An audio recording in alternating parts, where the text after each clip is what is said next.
Hello to my fellow glorious Gaians. Thank you for joining me, Amber, on my channel, Guidance Through Gaia, where I do tarot pick-a-card readings. If this is your first time here, welcome, and I hope that you find something that resonates with you. And if you are a returning viewer, thank you for giving me another opportunity to read your energy today.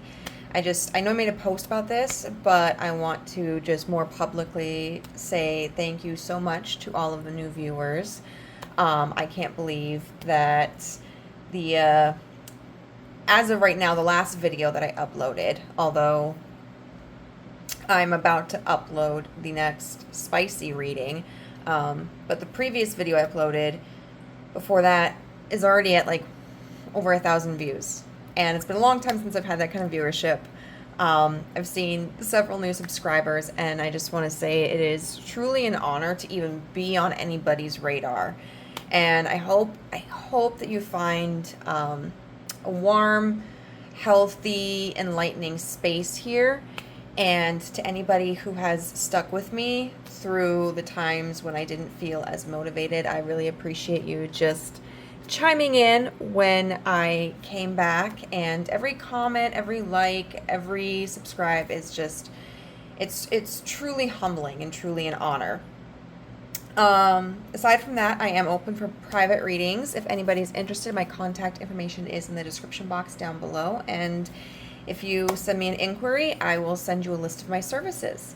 So today we're going to be looking at what unexpected message is coming to you next. We have 3 piles here. We have pile number 1 with the card 11, labeled Clouds and Distractions. We have card number 6 for group number 2 with Rainbow and Hope. And then card for group number 3, we have card number 3 with Yield and Patience. We're going to be using these pre-shuffled oracle cards to get the meat of the message, and then be using some tarot cards to go more in depth. And then we'll be using a few oracle cards that I will shuffle on screen to get messages for like guidance, you know? All right, so go ahead, take your time, choose your pile or piles, and I will see you at your reading. Bye. Hello, group number 1. If you chose the card number 11 with Clouds and Distractions, this will be your reading on what unexpected news is coming your way. So we have that card, and we'll just lay these out and talk about them in length. Then we have Agape, card number 72. We have Growth of Energy. And we have card number 47 with Sacred Pool.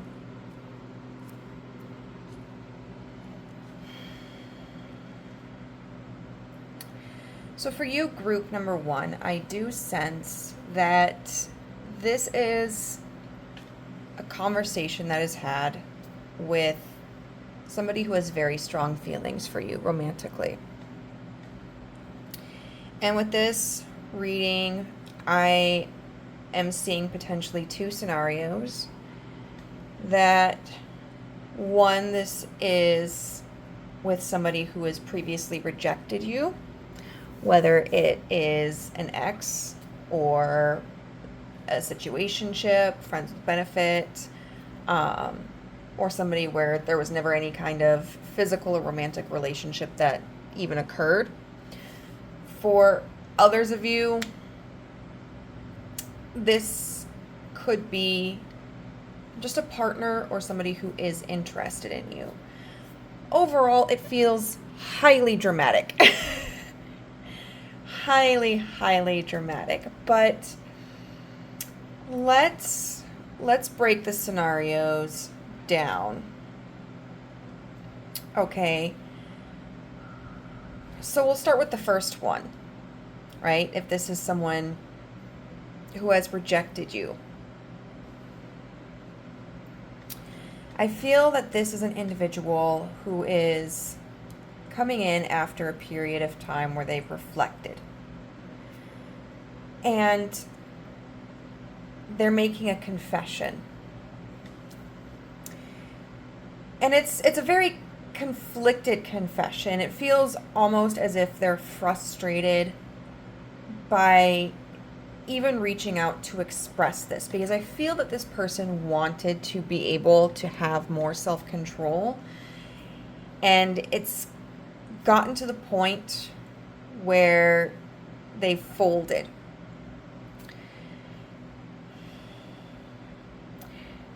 With this clouds and distractions card, it talks specifically about avoidance, escapism, confusion, needing time to think.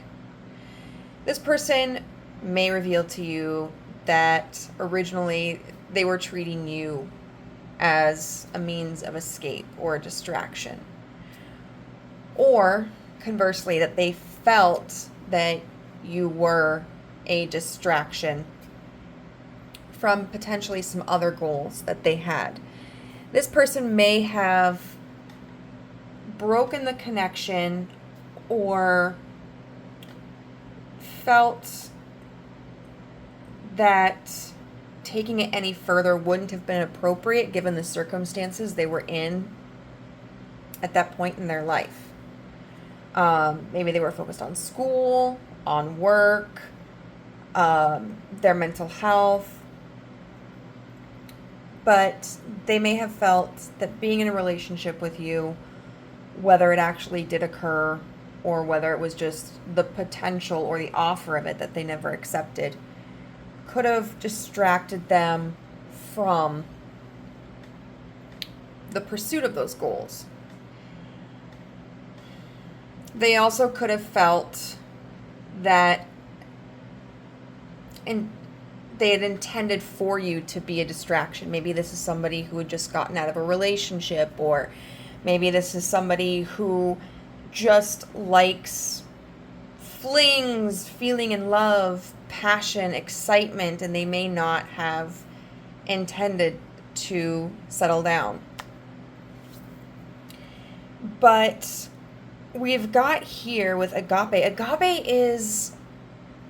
It's not just love, right? Like, it's so much more encompassing than that. It's wholesome. It's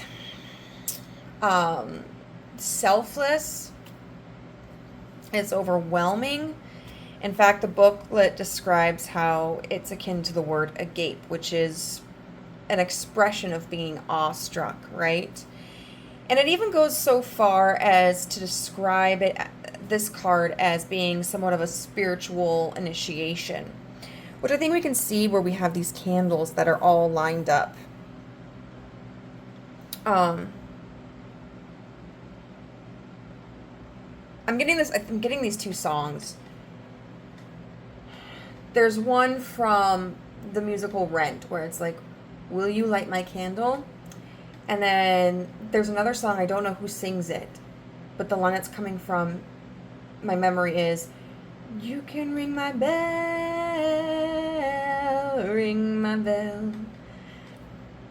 And so it's almost as if they have now just developed this, or even finally just admitted this overwhelming sense of love and care for you.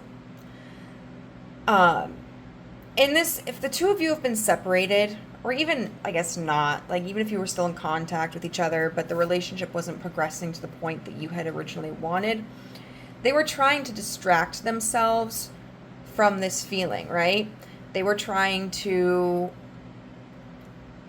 do things just to pass the time because they felt that maybe if they gave themselves space, that these feelings would fade. And that hasn't happened. They haven't been able to let go of this connection, and it's, I think, surprising to them, because even if you guys did share a romantic connection and it got fairly deep, I think they had this preconceived expectation that they could overcome any emotion, right? Like mind over matter, put their mind to it, and as long as they focus on something else, then this feeling will numb. But this card here talks about the growth of energy. And the sigil inside of it is referred to as the seed of life. And it talks about these flowers being indicative of like success coming, right? Positive things coming.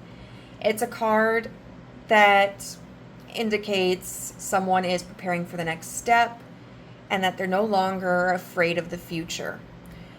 So if this person was afraid of commitment, right? Or if they had other goals or other priorities that they felt were prohibiting this relationship from developing any further, or being stable, in the separation or in the break, they have a newfound sense of confidence. Even it might be a confidence out of desperation, right? Because like with the sacred pool, with the way I'm looking at it, this reminds me of the painting of Ophelia from Hamlet. And after being rejected, Ophelia goes and drowns herself in the water, right? And so there's this kind of, this is where it starts to get dramatic for me. There's this feeling of like, group number one, I cannot live without you. I can't breathe without you. I can't sleep without you. I can't enjoy life without you. Like nothing I'm doing has any meaning to it whatsoever if you can't be a part of my life. I think they really see themselves growing a family with you, whatever that frame of reference is between the two of you. It could be just moving in together and having the two of you there with your friends, maybe, you know, your own independent families joining forces. All of a sudden I'm thinking of Star Wars. It could be getting like fur babies. It could be having children. But this, for some of you, seems like almost an apology and an explanation. You know, like, I didn't think I could feel this way about somebody, but I realized I can't walk away from you. Or I had so much shit going on in my life, I couldn't focus on this. I couldn't be what you needed. I couldn't give you what you needed. But now, like, I've gotten my head on a little bit straighter. I'm getting things figured out. I'm a little bit more stable, and I want to give this another shot. The Sacred Pool card is interesting. In the booklet, there's a quote that says, "The world is a reflection of your thoughts, feelings, and beliefs. Embody the love you wish to see in the world." And it talks about focusing on self-love and self-esteem and being honest with ourselves, right? So this might be a point where they begin to admit some insecurities. Like maybe they just never felt like they would be relationship material. Maybe they didn't feel they were good enough for you. Maybe it had nothing to do with you, but they just didn't have respect and love for themselves. And they're realizing that by putting love into the relationship, like that's what they get back, right? But if they're putting up hostilities and unrealistic boundaries, unrealistic expectations, then that's all they're ever going to receive. And I think this is a person who's finally coming to realize, like, you know, there's no success without taking chances. With this, you know, we've got the numbers 11, 47, and 72. Those could be significant in some way in and of themselves. 11 breaks down to 2, which makes me think of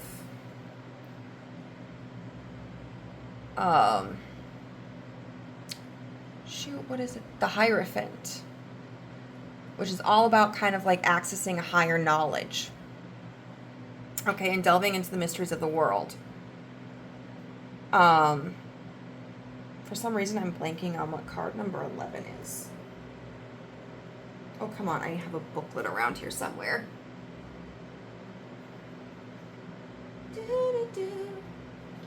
Please hold.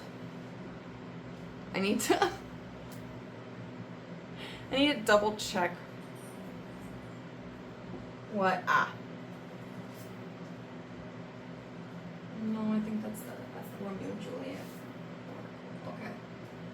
I'm coming, don't worry.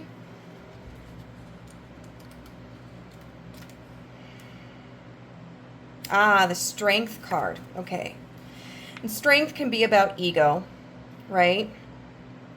It can be about holding on to something.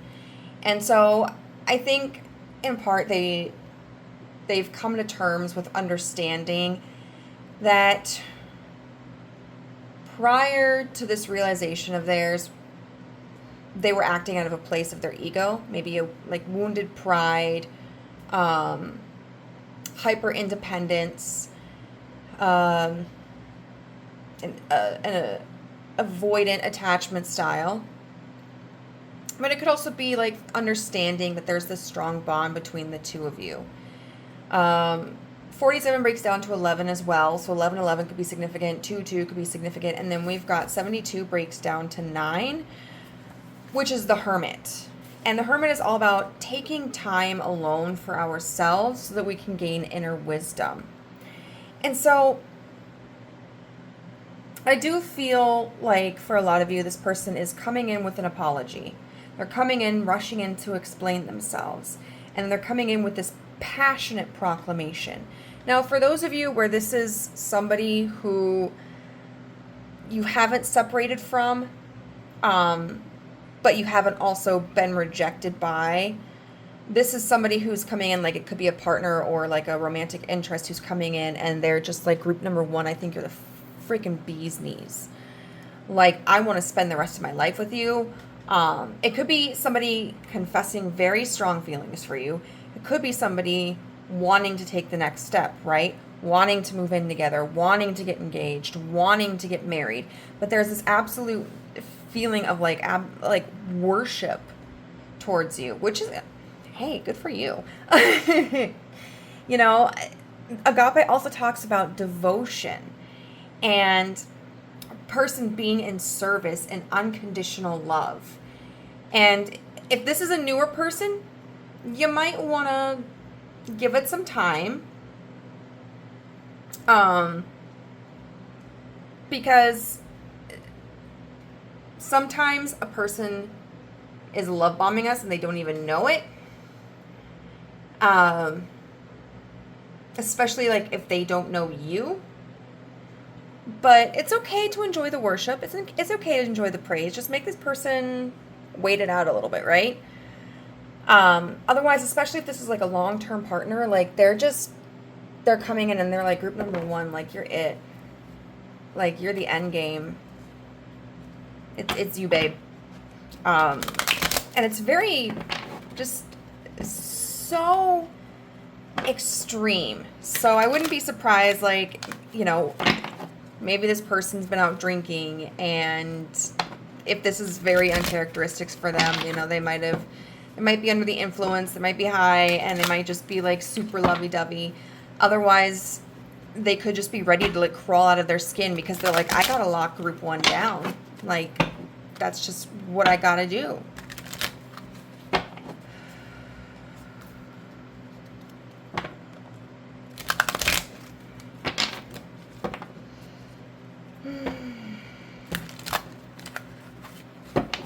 So let's see what the universe or God or your guides or your higher self, whatever you want to believe in, want to tell you about this message.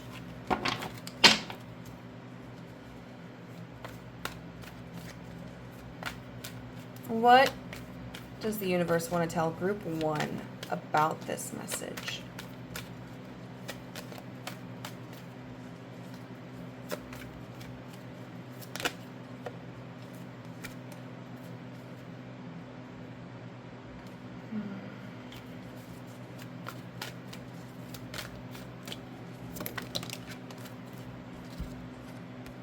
We've got the Knight of Cups. Look at that. There's a bee in this. And I was just saying, you're the bee's knees.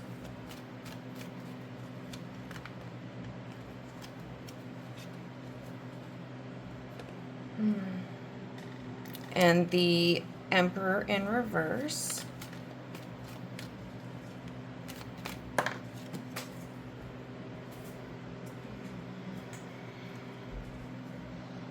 The Hierophant.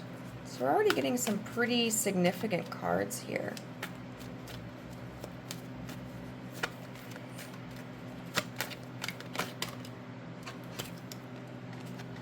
The Queen of Swords. What does the universe want to say about this message coming in?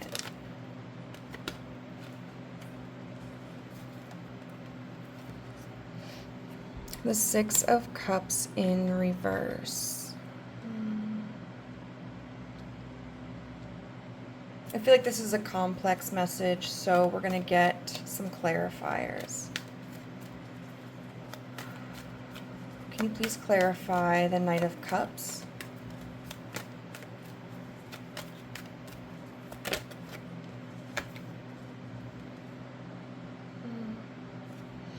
The Seven of Wands in reverse.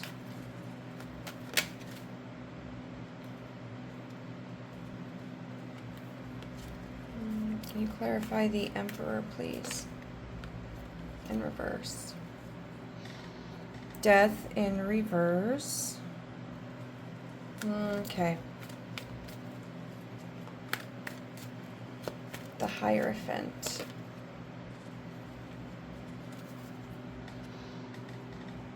Okay, we've got the Ace of Cups in reverse.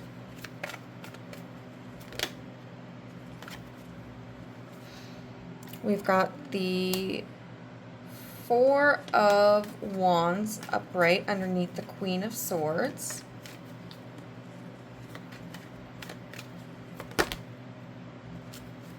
And then underneath the Six of Cups in reverse.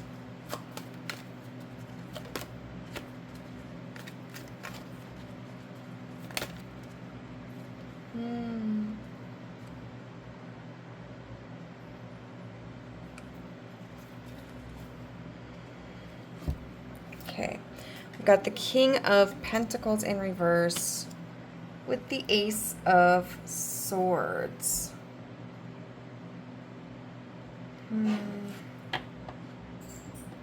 So first and foremost, the message that I think the universe wants to deliver is that proclamations of emotion are very easy to deliver, right?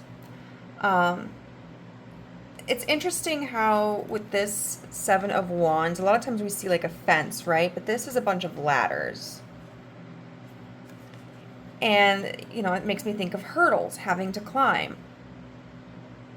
But being in reverse can indicate that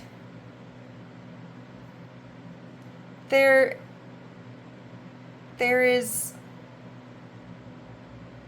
not enough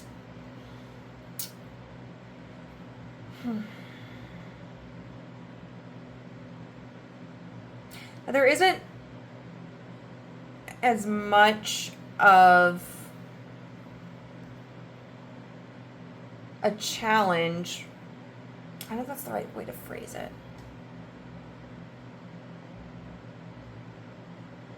But I'll go with it.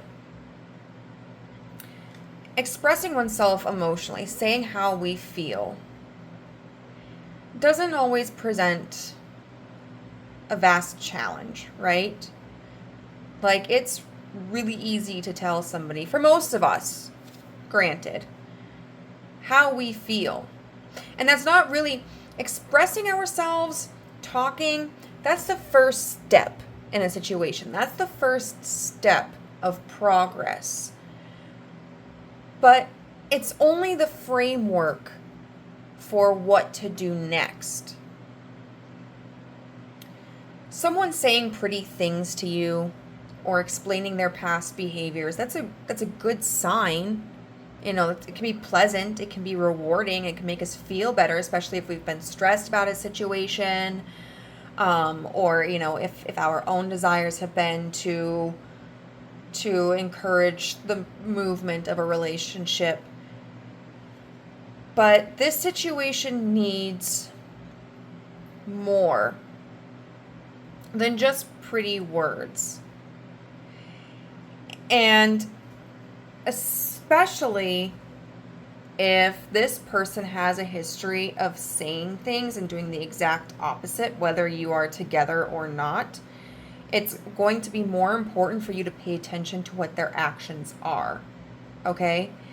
So if they aren't indicating any actual changes, then you don't change. Okay? So I imagine for those of you where you have a fairly healthy, happy relationship, then all you probably needed to hear was that, hey, look, your partner is just going to be bubbling madly in love with you, and they're going to express that to you, and they're going to want to move in together, or they're going to want to get married or have kids or become official. And that may be where this reading ends for you, unless you want to continue. But for, I would say, the vast majority of people watching this, it may be that whether you've been in you are currently in a relationship with somebody, or this is somebody who is expressing their interest in you, or this is somebody from your past coming back in, you need to be in more of a position of a watcher, right? You need to be more in a position of, all right, you talk a good game. What are you going to do about it? So this new love interest that maybe you've never been with, right? Are they going to continue to message you daily?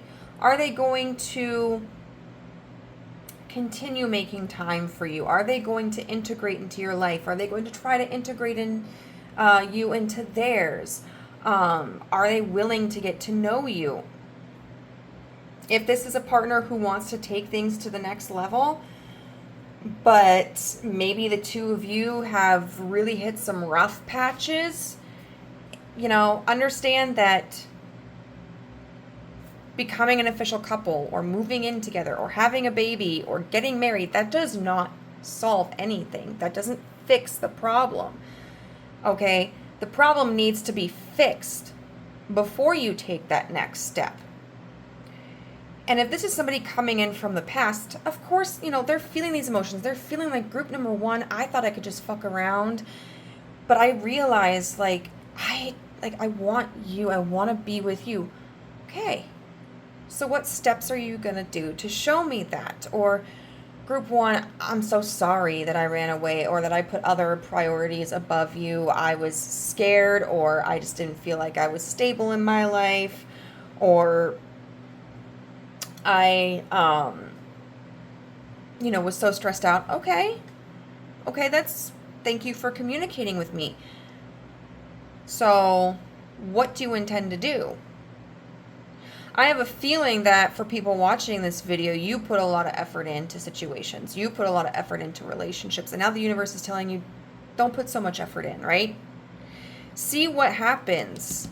See how thick the bond is between the two of you when there aren't these positive, joyful, celebratory moments. Don't judge a person by, this is kind of a weird quote to use, but it's the one that came to mind, because I don't think y'all are enemies. Maybe at one point you were, I don't know, or maybe there's a lot of tension here. But don't judge a man by how he treats his friends, right? Judge a man by how he treats his enemies. Also, you get to know people by what happens when they're stressed out. What happens when they're angry? What happens when their feelings are hurt? What happens when there are boundaries? This person might be somebody who, at the sign of accountability, or at the sign of you having a human experience where maybe you need support, maybe you need attention, maybe you need comfort, or maybe you're upset, they might book it. They might shut down. They might try to shut you down.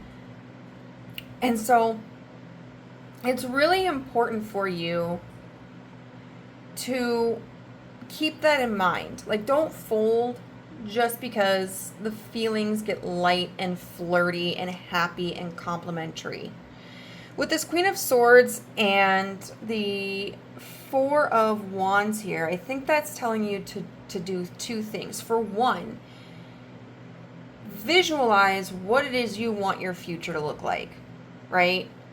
And that, I mean, some people can't visualize. That's fine. Like, I have a very hard time, like, actually visualizing. But however you capture that idea, whether it's through writing, visualization, self-talk, think about what it is that you want in a life, what you want in a partner, what you want in a relationship, what you want in a home.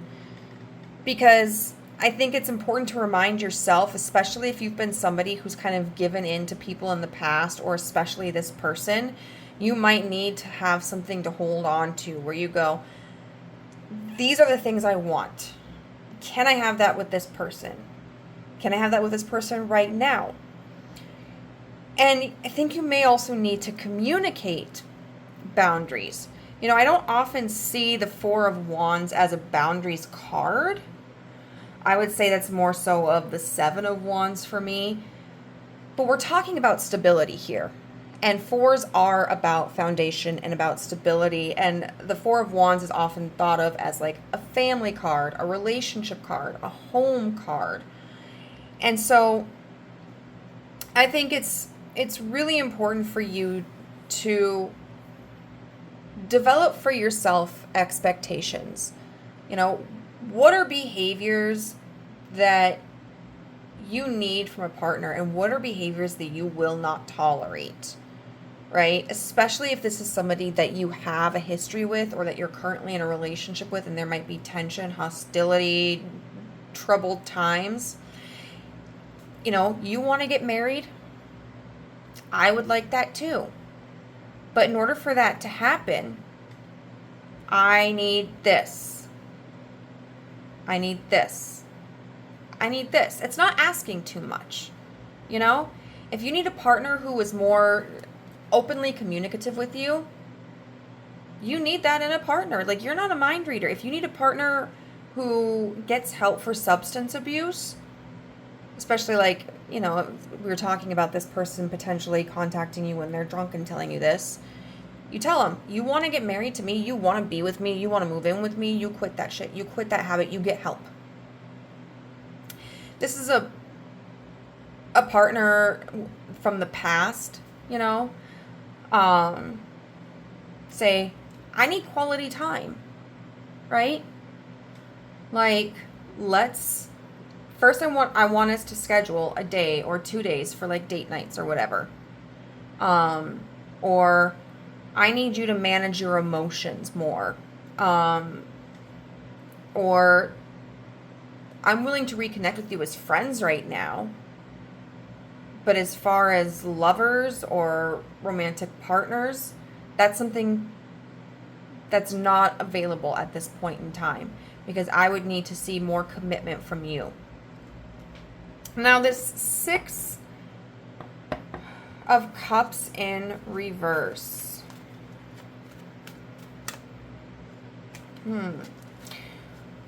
A lot of times that talks about being stuck in the past, nostalgia, or giving without receiving, right? Like emotionally investing in something or somebody that you don't necessarily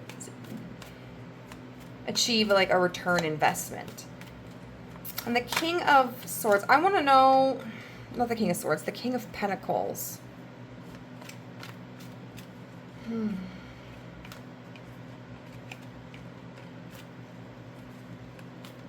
Oh.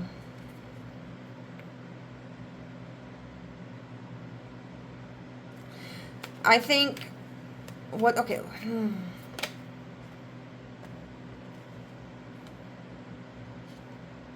trying to think of how to broaden the scope of what this could mean. I'm getting that you may need to revisit the past and have a deep conversation with this person about behaviors they've had.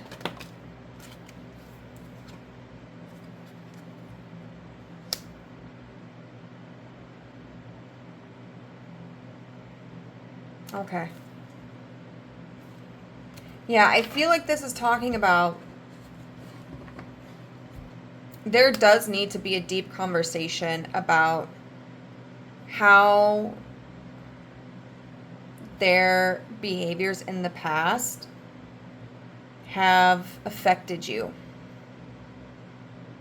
And of course, we can have this as an open dialogue, right? Like if they want to express themselves about situations where maybe their feelings were hurt or they felt insecure, they were upset, like I would encourage that, as long as it's genuine and not an attempt at gaslighting or deflection or any other form of manipulation that could occur.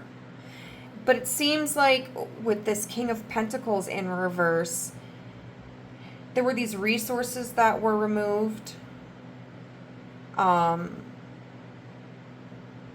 Maybe if like this is somebody who lost their job, and that can be a very debilitating thing for a lot of people, right? Like it's understandable if they go through a depression. But maybe they started to just expect you to do all of the lifting. Take care of all of the bills, take care of all of the home, or, support their lifestyle, even though they couldn't support anything for themselves. It could be that they made false promises in the past of like, yes, this is what I'm going to do for you. This is the kind of life I'm going to foster. And then all of a sudden that fell apart. And I think there needs to be a serious discussion about how that impacted you and what you need moving forward. If that means you want to move forward independently and you're not interested in reconnecting with this person, that's what that means. If that means, I do want to work things out, but we're going to need to take care of these loose ends, then that's what that means. There seems to be here, while the universe, I think, is highly encouraging you to let them take the lead to see how it is that they will genuinely move, if, through reconnection and trying to take the relationship to the next level. There is also an encouragement for you to take a very authoritative position where you're owning your feelings and you're owning your needs, and you're saying like, I'm not your punching bag, or I'm not, your mom or your dad. Like, I'm a partner. I'm supposed to be an equal. So what supportive messages does the universe have for you regarding this situation?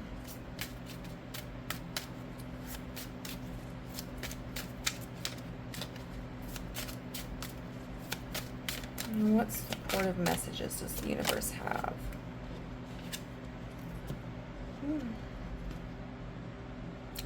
Diving time. Now, to me, that signals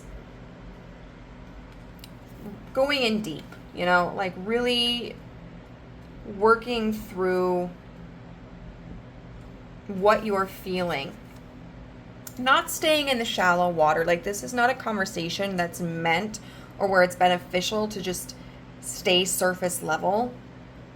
This is, whether they want it to be or not, an invitation for you to also express how you're feeling. Like, just because they're feeling good and happy and want things one way doesn't mean that necessarily you do, or that you do without expectations, or conditions. And so you don't have to play small to keep the peace with this person.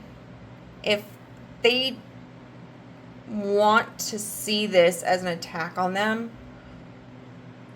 that's only their immaturity showing its true colors, right? And you don't really want to be with somebody where you're constantly having to like monitor what you say, how you say it, to prevent them from being triggered.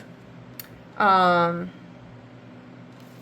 will read this one. I wasn't intending to, but it says, all prayers are heard and answered, but not always in the timeline that you might desire. That's where divine timing comes into play.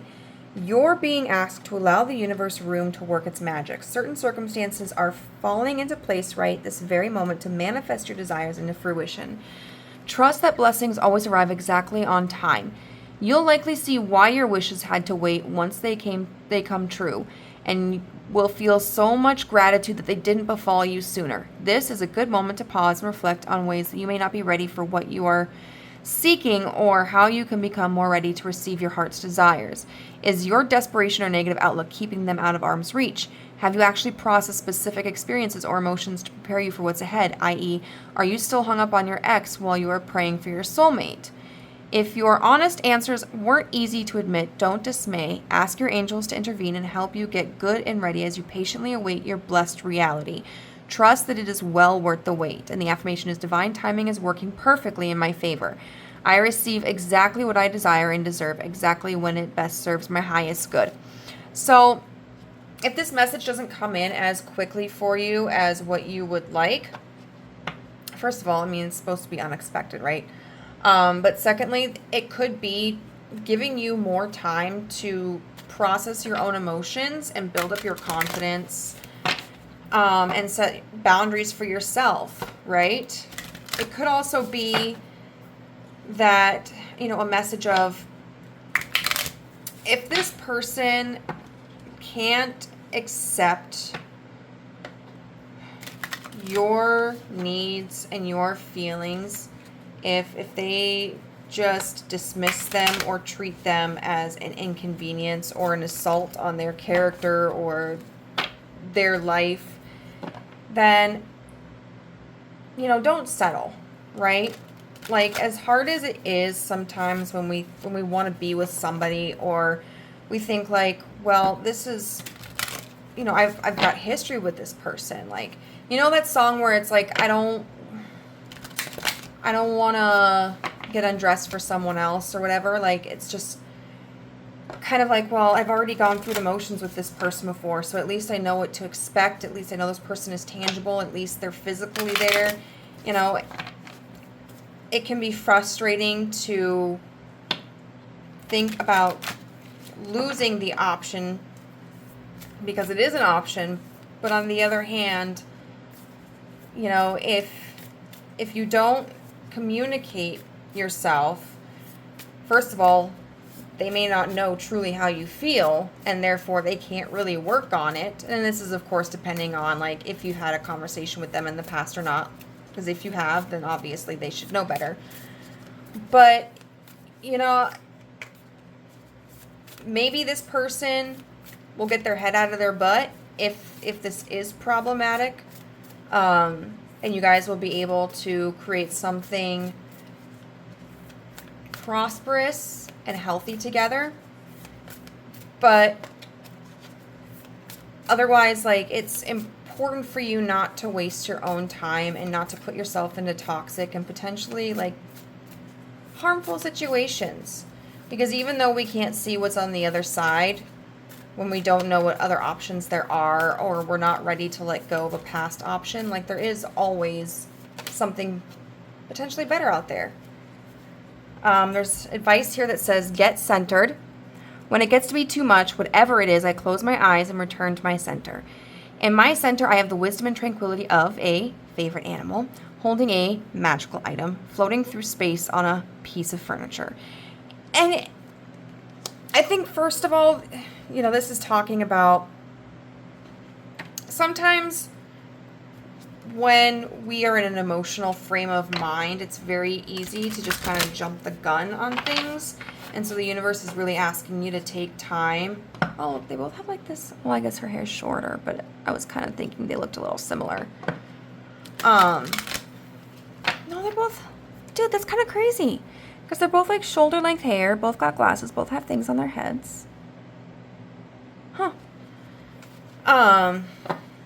So just making sure that, like, you start working on your emotional regulation now, because it'll be easier to manage when this conversation does occur. But also, like, find what centers you. Find what practices make you feel magical or make you feel good, because like I can sit here and say like, oh, lavender is a good calming scent, but if you hate the scent of lavender, it's not calming to you. You're just repulsed by it, right? You know, maybe you want to try to meditate, but every time you listen to like meditative music, you're just like, oh my God, I can't stand this. Maybe you would do better with like more contemporary music. You know, whatever you feel connected to that brings you peace and clarity, I would recommend you just look for that, right? And you engage with that. And then finally, one more card for advice on this situation.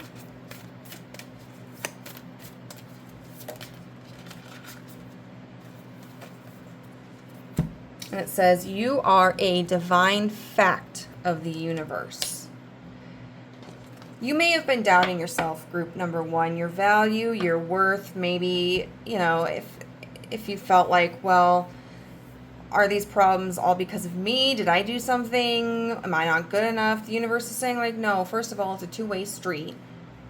Maybe you didn't do everything perfect, right? But to me, through these cards, it sounds like this person has a lot of chaotic energy. They may not be taking accountability for their actions, or may not have in the past. And when we are in situations with people who can't hold themselves accountable, it can make us feel crazy, right? Like we're overreacting. Maybe we're doing too much. Maybe we just need to relax.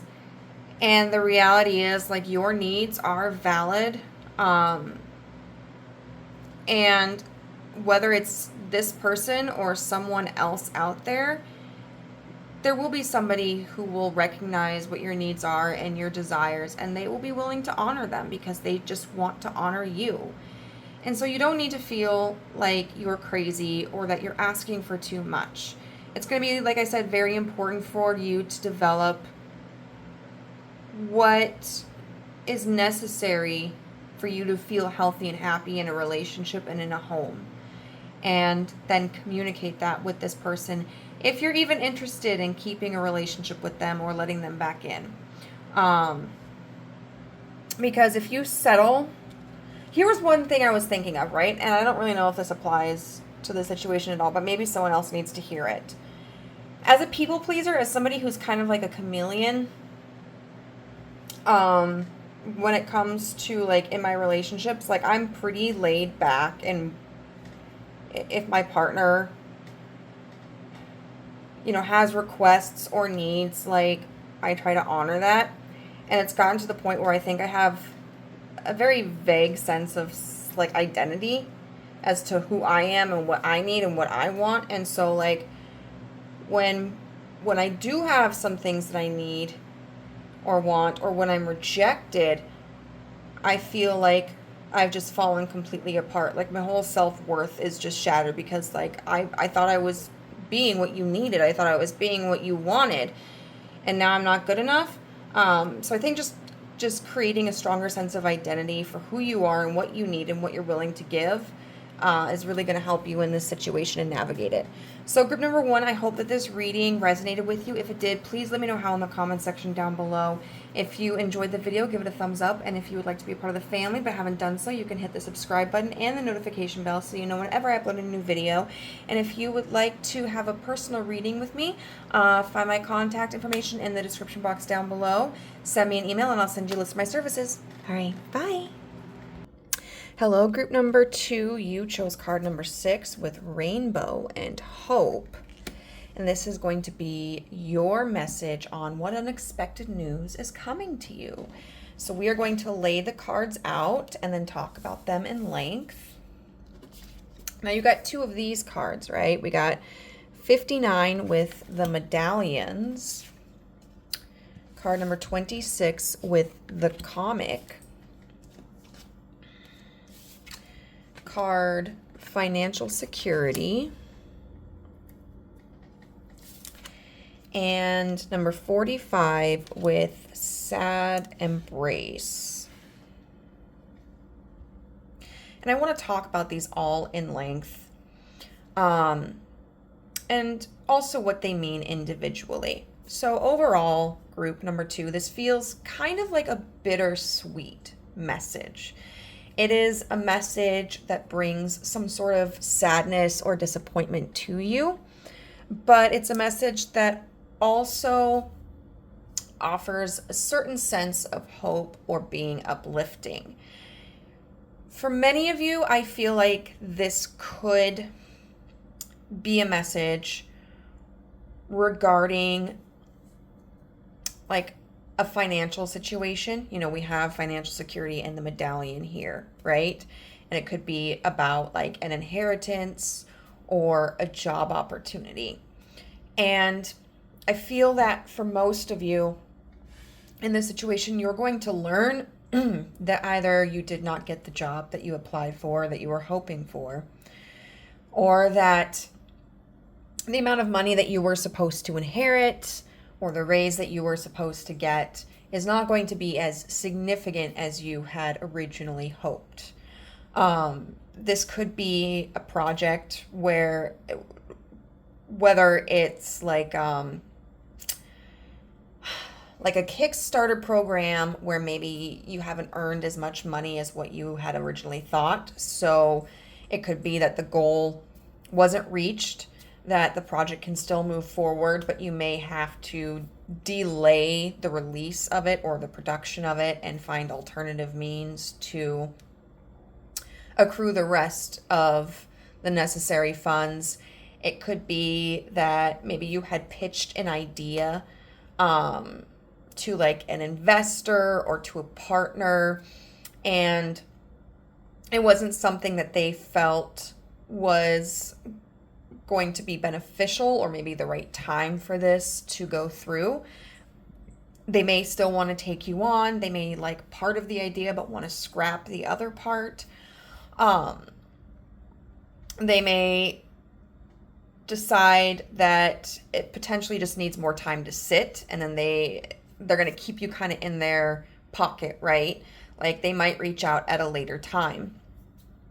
For others of you, I could see this potentially being a little bit of like a romantic connection, where if you are with this person, like officially, or it was more like casual dating, or even if this is like a person from the past that you haven't heard from a while who's coming back in, this person may be wanting to maintain or a connection with you or reconnect with you, but maybe not on as serious of a level. This comic card is really, when we've got sad embrace over here, is kind of giving me the energy of somebody who's trying to lighten the mood a little bit from news that they recognize is not going to be information that's necessarily exciting to you or happy for you to hear. So we'll start with the rainbow card, right? It talks about hope. And it does talk about, beauty after the storm, and the energy is of children who are carefree and hopeful. This card specifically references you having gone through a difficult time, right? And having faith, allowing forward momentum and healing to occur, and seeing the situation as half full. So if you're really excited about something, you're excited about a relationship, you're excited about a business prospect, you're excited about a raise or an inheritance, and all of a sudden you're getting this news like, hey, group number 2, so I've got good news and I've got bad news. That can create a lot of anxiety, right? And when you realize that there are certain aspects of your vision, of your dream, of your hope that are not going to be actualized and realized, it's very disenchanting. We can easily fall into a feeling of melancholy or despair. We can feel very resentful or self-deprecating, maybe doubt our expertise or our value or our ideas. But this card is giving the energy of someone who's coming to you and saying like, hey, listen, group number two, I know this is not perfect. Like it's not exactly what you were looking for, but it's not the end of the world, right?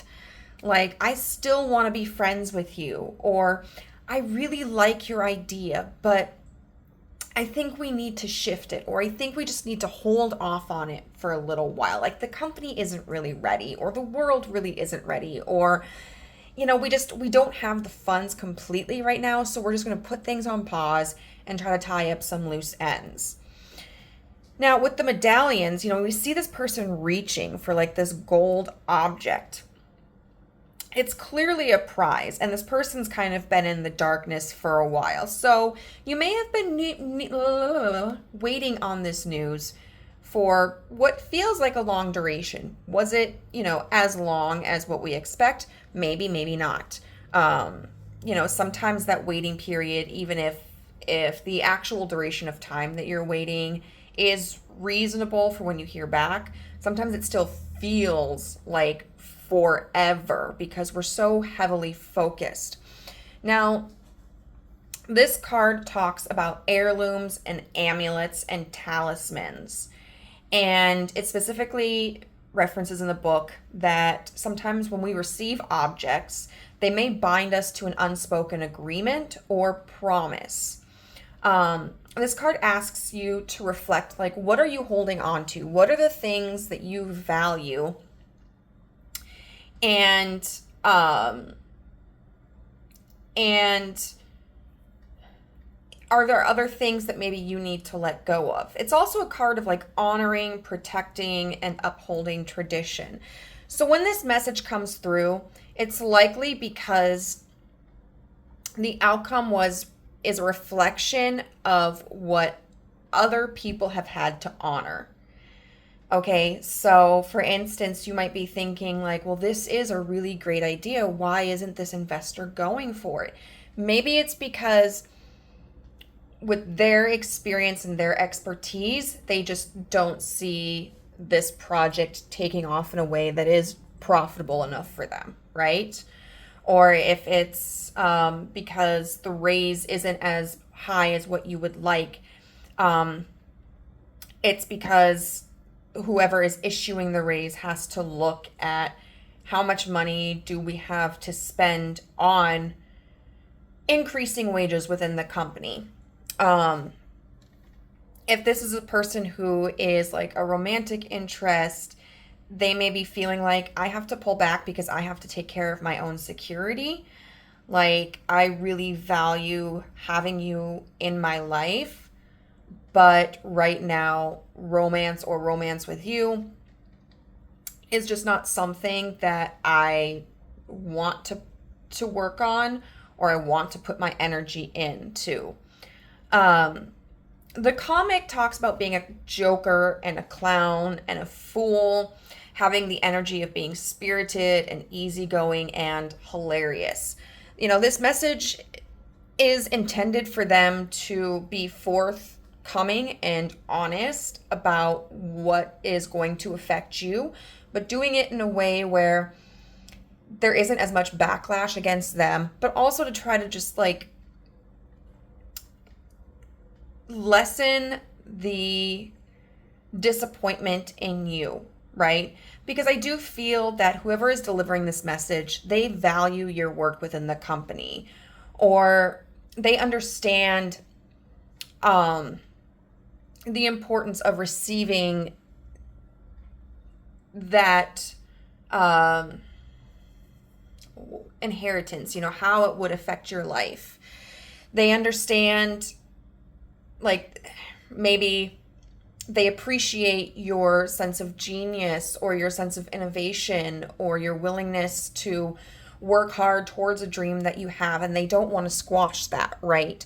They value that in you as a person, but also just in the collective. This is probably somebody who, if this is about like an investor or like a Kickstart partner, like they If it's a partner, they want to see this flourish.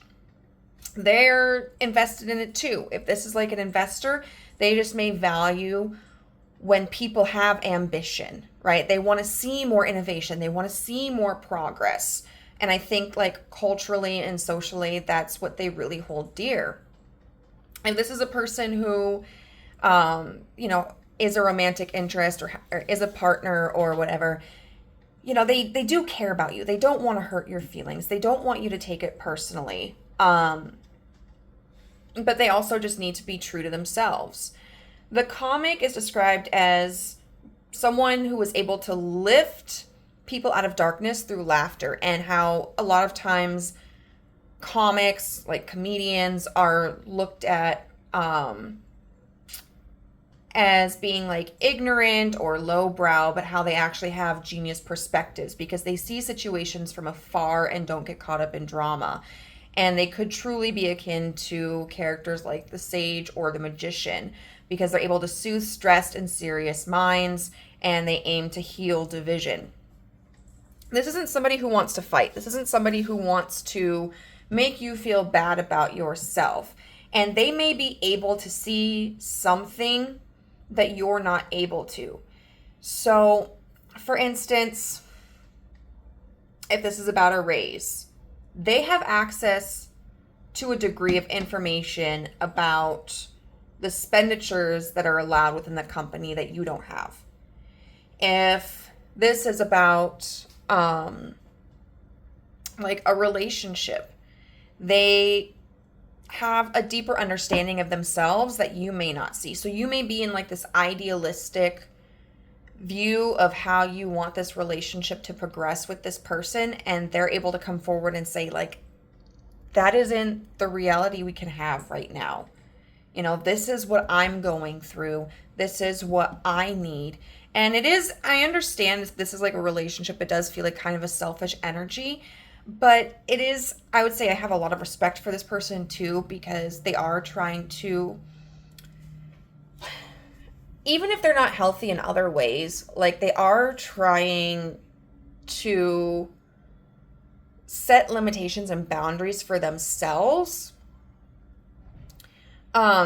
in a way that's also honest with you. And that is, I would say, very healthy.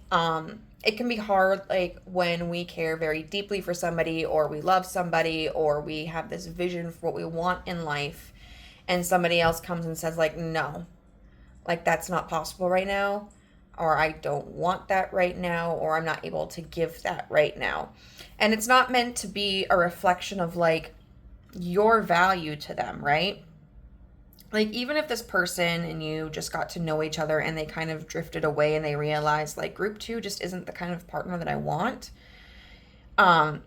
they do want you to understand that their changed interest or their lack of progressing interest is not because you're not interesting. It's not because you're not valuable. It's just they may have different needs. Or if this is somebody who is like, hey, group 2, I do have feelings for you. I do want to be with you, but right now I just really need to separate from you for a little bit. I need to get my shit straight. Like, it's because they recognize that their limitation, like their resources are limited. Their mental resources, their emotional resources are limited. And they're recognizing that they just kind of need to disconnect a little bit emotionally, and that there could potentially be an opportunity in the future to reconnect. Otherwise, like, they would like to either remain friends with you, or they just want you to be able to walk away from this with confidence and security in yourself. And then with financial security, right? This talks about advancing career, lucky investments. Specifically, it references how there are 4 moons here, and how that's a symbol that results are not created immediately, but are created as deliberate and calculated risks that will be favorable. There was this, okay, so I was in northern Minnesota in Ely, I think it's pronounced, where they have the Wolf Center. And they had a couple of like little bracelets that I guess like everyone had unique prints on them, and donate like every purchase profited like charities. Um, Proceeds went to charities, and they had different quotes on the back, and like one of them was, I can't remember the exact quote. I think it was by an artist, but I'm not sure, like a really famous artist. But it was something along the lines of like nothing ever happens because of impulse. It happens all because of like calculated, like small calculated steps or something like that. Basically how, when you see people doing big things and making big changes, it's not because they woke up one day and they just decided, I'm going to do it. And then like they did one thing and boom, they're millionaires, or boom, they're in Hollywood, or boom, they published a book. It's because every day that they chose to wake up and dedicate at least a little bit of their energy to that thing, they gained a skill or they made progress. And the quote for this says, I am strategic. So if this has something to do with business, this person is asking you, like, don't give up. Maybe we just need to reach out a little bit more in different ways to accrue some extra funds. Or, don't give up just because the raise wasn't as much as what you wanted.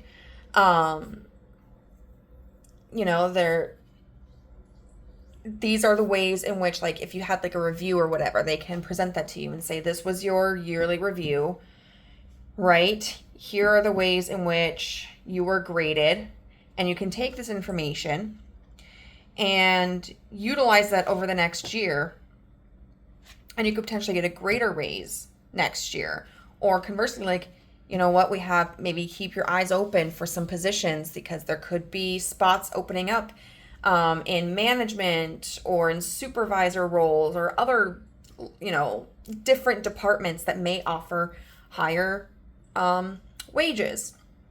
If this is a relationship, this is a message of them just being like, I have to be more strategic. And they may be encouraging you to be more strategic as well. Like, really think about what you want in a partner. Maybe you work on your own life. Continue. So there was this guy, right, that I went on several dates with. I really liked him. And things seemed to be going great, but he got really busy.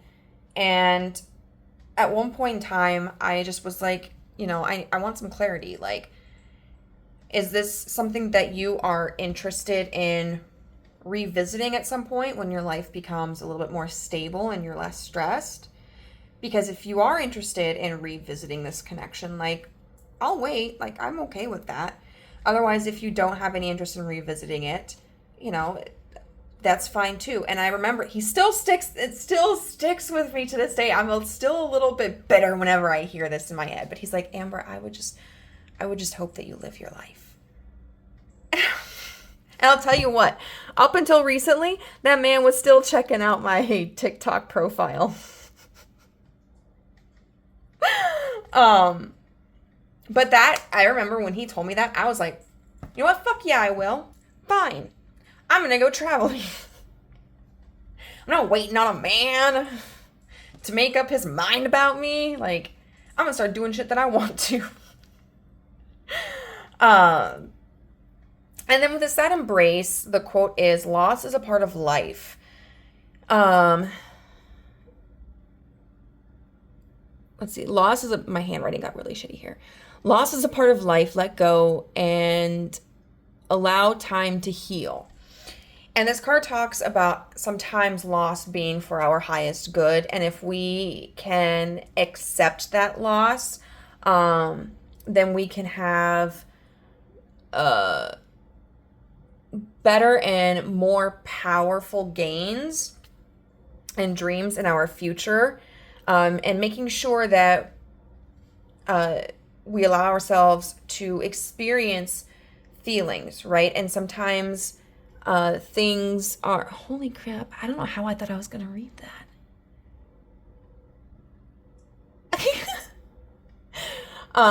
But sometimes things are built on faulty foundations. So this is just a conversation where This person is likely going to communicate where the problems were, and that allows them to explain the situation for themselves, but also to give you the ability to assess, like, if you want to move in a different direction with your business or into a different relationship. Like, what are things that you need to kind of keep an eye on? But also, like, if this is something that can be repaired in a business sense, in a relationship sense, like, these are qualities to keep in mind so that that foundation can be strengthened. I'll tell you what, for all three piles, I haven't gotten to group number 3 yet, but just the energy of the cards that came out, that seems like it's going to be a really, really hard one. And this is,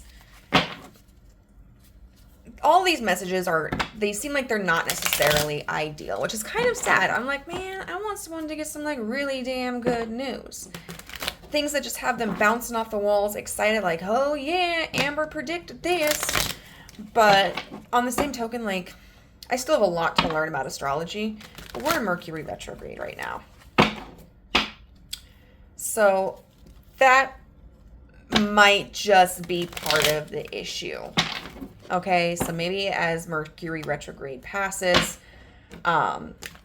we will see more positive news coming in. But for right now, everybody's, I think, kind of just going through a little bit. So we're going to see what the universe has to say about this message.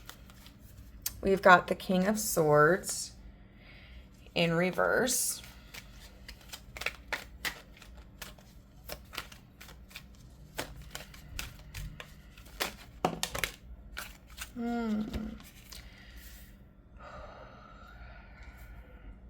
Let's see. We've got the Nine of Pentacles in reverse. And you know what? I feel like these were both clarifying. We got the Queen of Wands, excuse me. The Nine of Pentacles in reverse. The Nine of Cups in reverse.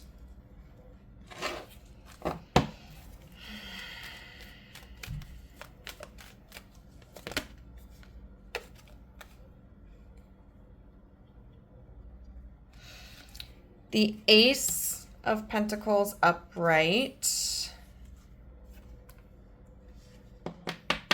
With the Two of Swords in reverse.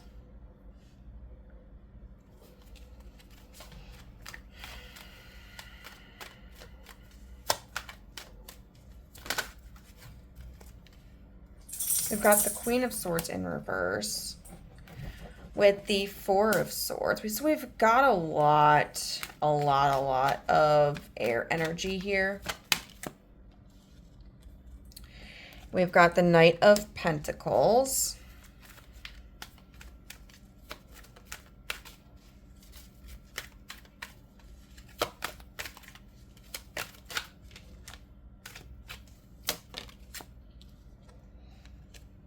And we've got the Tower in reverse. I didn't do this for the other group, but we've got Strength upright and Temperance in reverse. Okay, so first and foremost, I feel like what this is saying is there's really no way to change this person's mind. Okay, if it's about a raise, that's the raise you're gonna get. If it's about the inheritance, there's no changing the contract or the allocation of what was in that inheritance. If this is about investor, they've already settled their score. Like, they are very set on what their expectations are and what they're willing to give. And right now, this does not meet the qualifications. If this is about a relationship, there's no way to appeal to them logically or mentally. Like, they're steadfast in what it is that they have decided.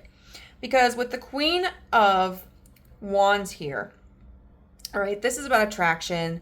This is about confidence and creativity. I will say that this person does have passion for you, even if it's not in a romantic or sexual sense, right? If that makes a lot of sense, if this is somebody who you've pursued a relationship with at one point or another, or are currently in a relationship with. Like, it would make sense that they have passion for you. But if this is an investor, if this is a partner, if this is somebody who is issuing the raise, like, they like you. They like your ideas. They like what you do for your job. They like the effort that you put in. They like the energy that you bring in. But the criteria that they have established that would allow for you to get a higher raise or, to be invested in, like, they're very, very settled in it. And the criteria that they've established, just whatever it is, for getting something more, your project, your work, just hasn't met those criteria. And that's not a bad thing, right? Like, especially if you're somebody who's really sensitive, that can feel very harsh. That can feel almost slanderous. But this person isn't saying, like, there's no chance of improvement. There's no chance that we won't revisit this. There's no chance that, like, this is nothing negative about you. A lot of this is just about timing and about their level of expectations. But they see the potential in you, group number 2. They see the potential in your growth, in your capabilities, in your entrepreneurship. And I think this is somebody who is willing to give some advice on maybe how you can achieve your dreams. But they also just feel like maybe you just need a little bit more experience, or maybe you just need a little bit more time.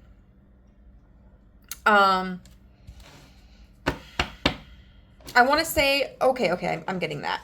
If you're worried that this person is, like, investing in anything else, I would say the answer is no. Or that if there's been any investment to negatively impact you, I would say no. Right? So this isn't somebody who's coming in and for instance, this isn't somebody who can be swayed to give somebody else a larger sum of money for a raise, right? So, like, I would say this is a very fair person. There's no office politics here where they're going to favor another person over you. If this is about an investment, this isn't somebody who's going to take your idea and then market it as their own while rejecting you.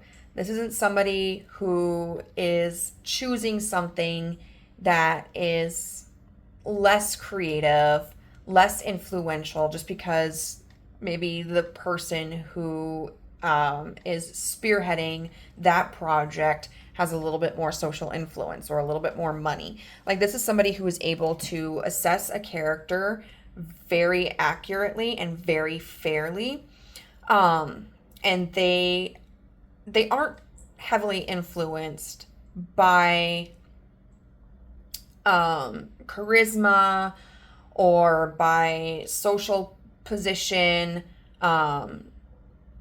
They just call it like they see it. They think, if I have a certain expectation of where I think a project should succeed and how far it should go, and if I just don't feel that this project is quite there yet, that's just my judgment call.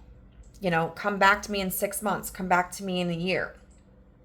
If this is a relationship, and it's kind of funny that I would say that, being that this is, the Ace of Pentacles, but I think it's because you may be tying your value and your worth to a person's romantic interest or a person's romantic commitment. So you may see love as kind of like an exchange of value. And so you might be thinking, like, oh my God, are they interested in somebody else? Are they with somebody else? No, they're not. Nobody else is negatively influencing this situation, okay? And what this is able to do, though, is we've got the Knight of Pentacles here. And that's such a slow energy, and I know it can be frustrating, but it's the Knight that has the most, I would say, success rate, long-term success rate. The Knight that has the most dedication. The Knight that has the most consistency. And we see here, you know, this Knight is with a bear. And bears to me talk of endurance. And it's almost like they're in like this really snowy setting, right? So it's cold, but they are still going uphill. They're still fighting the good fight. You know, he's got his little flag. And he's continuing this commitment. So the universe is really encouraging you to continue on. You know, like that saying that we used to have like as a meme all the time, where and they would replace the first thing with, you know, variations of it, but it would be like cry and carry on or something like that. You know, allow yourself to feel these emotions, but don't allow those emotions, that disappointment, that setback to really hinder you. If this is a project, maybe reach out to different investors or look into how you can fine tune it. Maybe look into different marketing techniques. If this is a job, just either keep, you know, fine tuning your craft,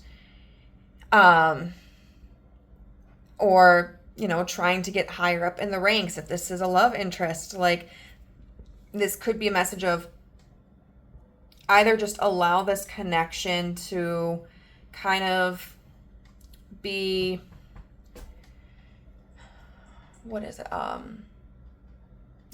guess like demoted, you know, if it's not a like if you're no longer in a relationship or the opportunity for a relationship is past, you know, if you still want to keep this connection with this person, allow it to be just like a friendship. And then, you know, allow that foundation to build, but also keep your own independence in mind. And even if like you don't want to keep in contact with this person or you don't want to just be friends,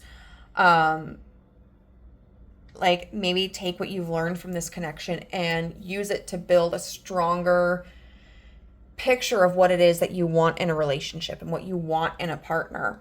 The Tower in reverse tells me that even though this may feel devastating for you, it really truly is not. You know, it's not that your feelings are invalid or that you're overreacting. It's just that you may be thinking that, you know, the end is nigh, like the opportunity is over. It's not over.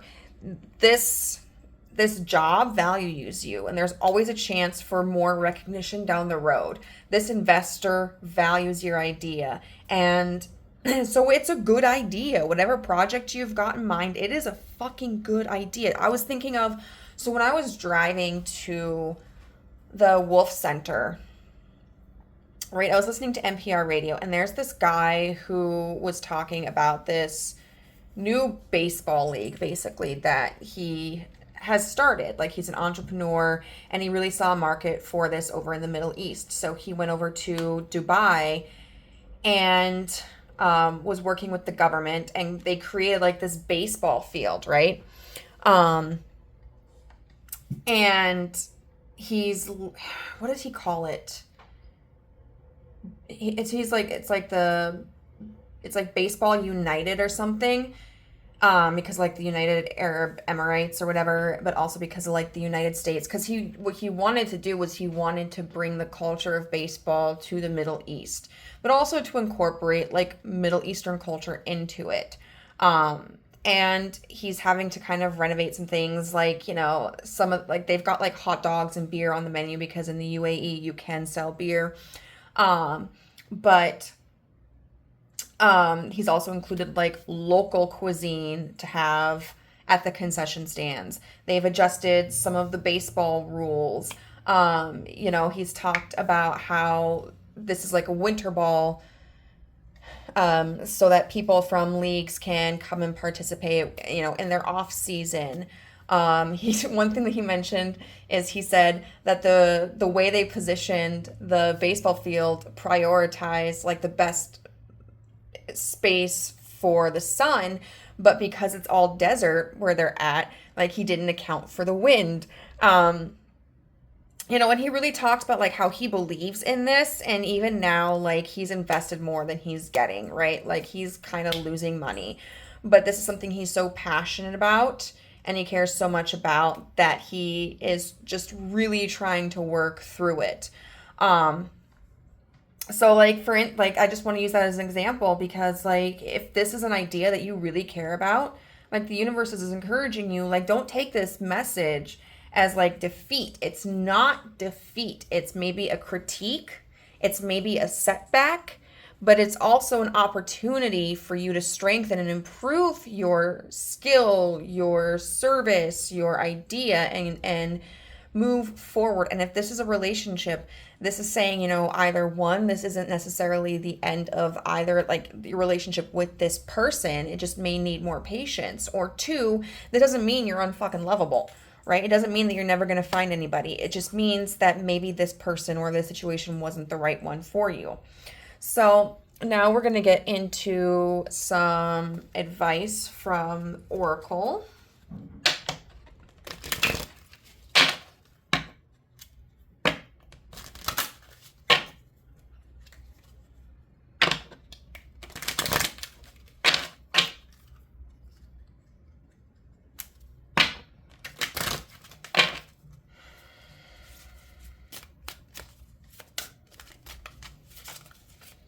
Okay, what advice do we have for group 2? Transformation. Do these all have...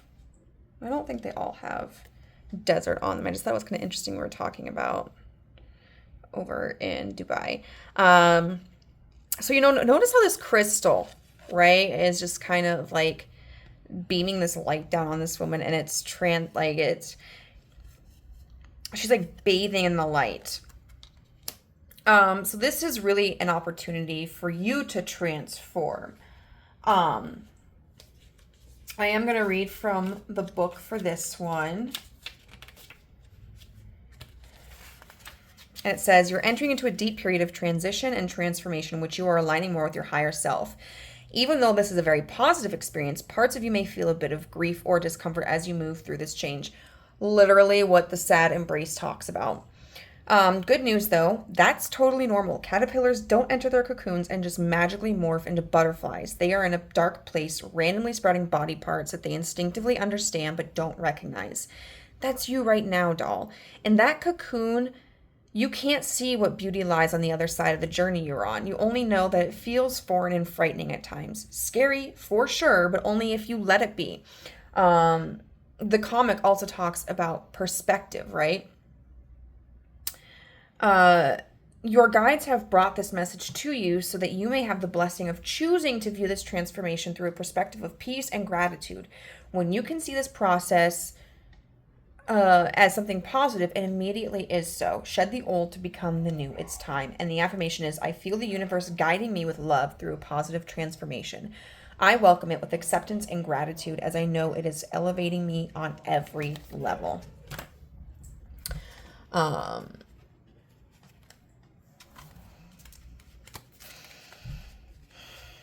We'll get another. Oops, that's the wrong. We got the wrong card.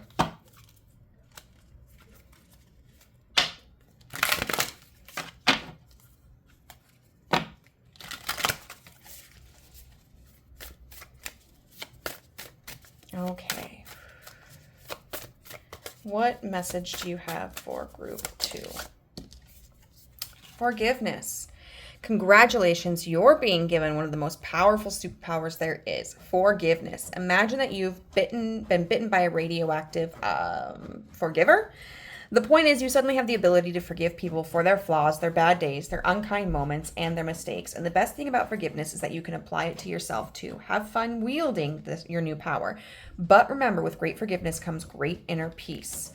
So if you start feeling insecure about yourself, you know, you're getting down on yourself like, oh, why wasn't I good enough for them? Or this project was I thought it was such a good idea, but maybe it's just lame, or I didn't work hard enough, or whatever. It's time to stop that self-talk, and it's time to recognize that you didn't have all of the information.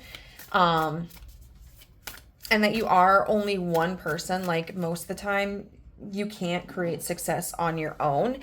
And if there's any feeling of like resentment towards this person, whether it's because they ended the relationship, or, you know, like disconnected romantically from you, or they rejected your proposal, or maybe you feel like they were a part of the reason why this project hasn't been as successful or whatever, it's time to forgive, because I think that resentment is only going to hinder your progress with this person and with your goal.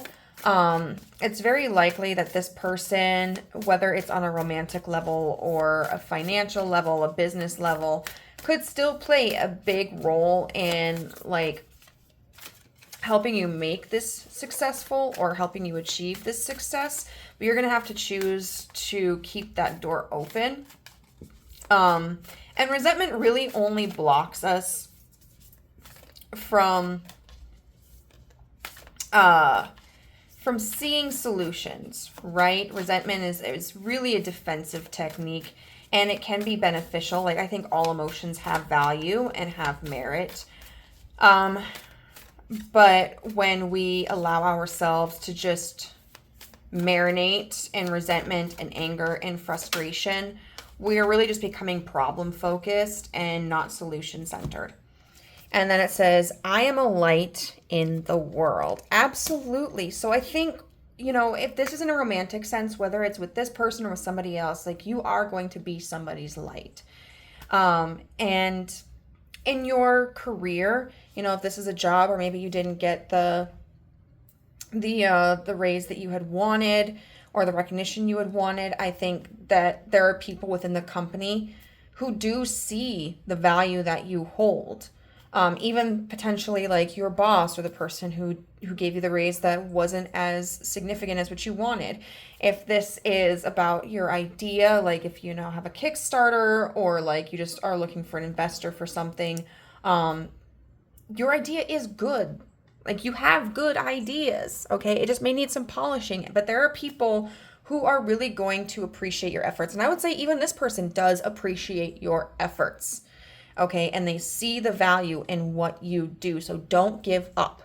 All right, group number 2, I hope that you enjoyed this reading. If it resonated, please let me know how in the comment section down below. If you liked the video, give it a thumbs up. And if you would like to be a part of the family but haven't done so, you can always hit the subscribe button and the notification bell so you know whenever I upload a new video. And if you would like a personal reading, I am offering them. My contact information is in the description box down below. Just shoot me an email and I'll send you a list of my services. All right, bye. Hello, group number 3. If you chose the card number 3 with yield and patience, this is going to be a reading on what unexpected news is coming your way. So just to forewarn you, all 3 piles have really felt kind of heavy, which makes sense because we are in, if you're watching this at the time I'm uploading it, we are in the middle of like a retrograde, Mercury retrograde, and Mercury deals with like messages, ideas, communication. But we will see what energy your message has today. So we'll set this card over here, and we're going to talk about these in general, but then also specifically. We've got card number 2 with the Father. We've got protection. And we've got card number 44 with strength in reverse.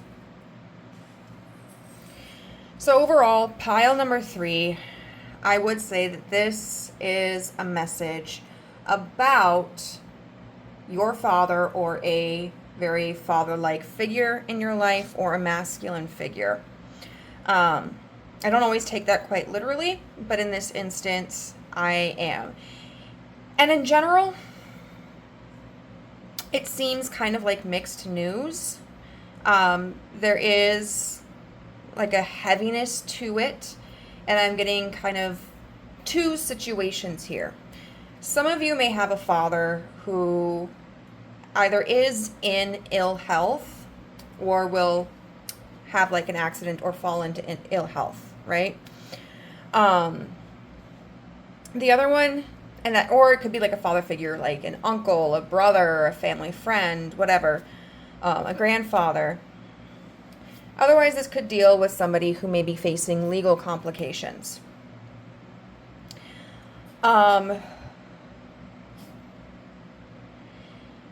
And we'll straight away get into the Yield card. So this is a card, obviously, that talks about patience. It feels like there is certain movement within this circumstance, whether it's pile number 3, your father got into an accident, or pile number 3, your father's health is declining, or your grandfather's health is declining, or pile number 3, your father, your uncle, your brother is in legal trouble. And for some of you, I feel like this would be very devastating news. For others of you, I think it's going to be more complicated than that. But when this person relays this message to you, while they are able to give you this preliminary information, this is also a message of, we need more time to see exactly how this is going to pan out.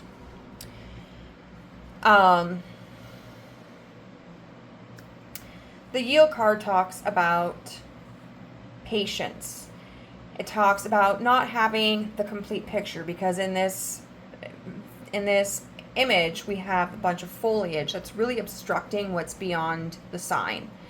And it talks about yield signs appearing at points of transition, right? Where we need to pause, we need to make sure that the coast is clear. And it asks for us to be strategic and to look for different perspectives and moving into a new phase. So if this is a medical issue or an accident, someone might be calling you to say, hey, pile number 3, your father figure was in a severe accident, but right now they're stable. Okay? Or it might be, your grandfather's in hospice, their health started to rapidly deteriorate, but we're not quite sure if it's like that time for them to pass. Myself, working in healthcare, I've seen people enter into hospice and get to they can be functioning. I learned very quickly in healthcare that just because someone is on hospice doesn't mean that they're not functioning, right? There are people who are on hospice who can be fairly independent for quite a while, but because of whatever condition or diagnosis they have, their decline could happen at any point in time, unexpectedly. And then I've seen people who, when they get to that point where they start to decline, they hold on. Some people pass really quickly, and some people just hold on. And I've seen people in hospice who at one point seem like they're declining, and then they stabilize, and then they start to improve. The body can be a very mysterious thing. I think it depends on a lot of circumstances that I don't entirely understand, because I'm not, even though I'm in the medical profession, I'm not completely a medical professional. I didn't go to school to study all this stuff, right? But they might be saying we're not quite certain where they're at in this phase. If this is about a court proceeding, this could be saying hey, group number 3, they got picked up, they got into trouble, but we don't have all the information yet. We just want you to hang on tight. Try not to worry. We'll keep you updated as we find out more information. For some of you, this may be a situation where there was a masculine figure in your life that you just you don't have a good relationship with. And if this is a court proceeding, it could be that they are being held accountable for something that they did to you. And so this could be legal counsel coming to you and really starting to prepare for what's next. Now, when we move on to the Father, this card talks about the duality of fathership, right? How father figures are kind of like infinitely dynamic and complex, and that the energy has both light and dark aspects. It's considered strong and regal and favors honesty and wisdom and loyalty, but also ironically is oftentimes absent, whether emotionally or physically. You know, we talk about like the absent fathers. That this can be somebody who's seen as like a protector, but also somebody who will throw you to the wolves. And that at some point the father figure often reveals, whether intentionally or unintentionally, to his children that he is in fact not a god or a king, but that he is a human with flaws and wounds. So in this message, there may be a conversation talking about like the end of life stage. Like it's especially if this was unexpected, you know, say your father or this masculine figure in your life is fairly young. You don't expect someone to develop like a terminal illness when they're young. Or you don't expect like a car accident to happen, right? Or any number of accidents to occur that could threaten a person's life or livelihood.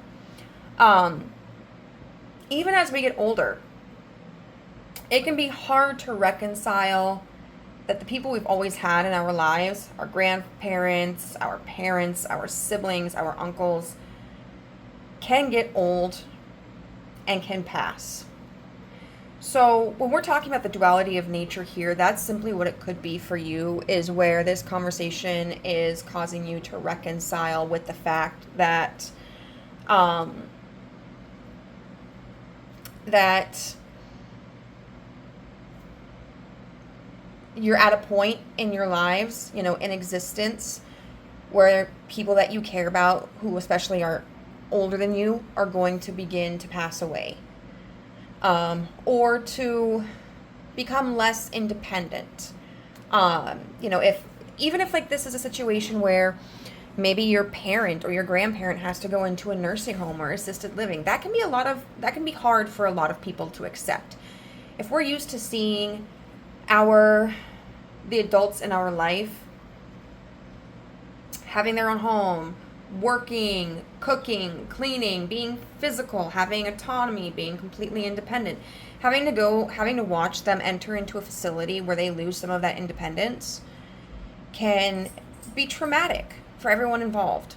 You know, or if this is like an accident where maybe it's not an issue where someone passes, but like they sustain a brain injury, or they lose a limb, or anything that could affect their quality of life, or their motor skills, their ability to function in a way that you're used to seeing them do. That